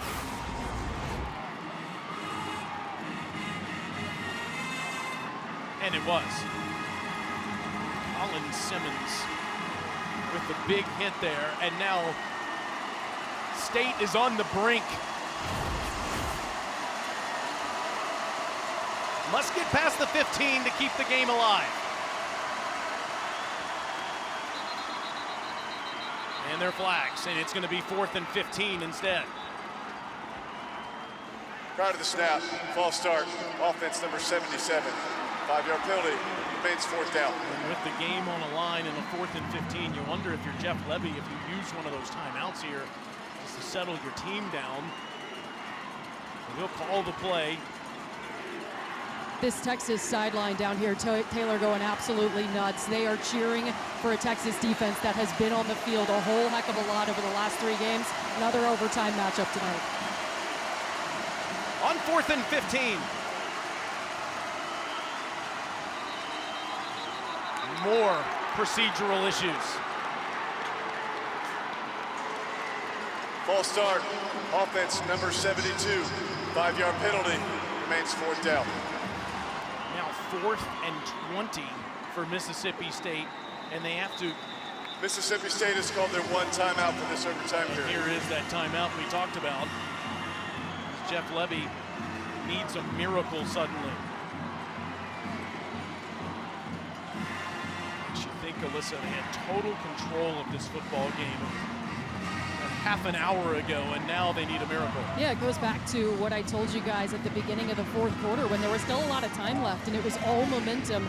Mississippi State, Coleman Hutzler comes over to his defense and reminds them about some silly penalties. We see that turn into an eventual touchdown drive for Texas, and I can tell you, Taylor, this sideline is completely rejuvenated with their starting quarterback still in the tent in Arch Manning. This is a defense that they have been able to put on their shoulders week after week after week, and asking them to do it again feels like the unit that you want this game's hands to be in if you're a Texas fan. Michael Taft up on the sidelines right now helping coach up his guys, willing them to get one more big stop. Mississippi State needs a miracle on 4th and 20.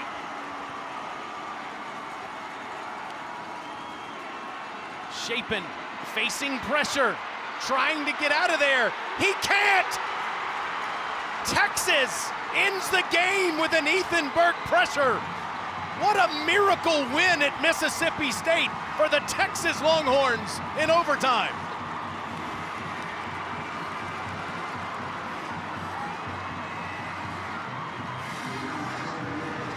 Steve Sarkisian's team was down 17 in the fourth quarter.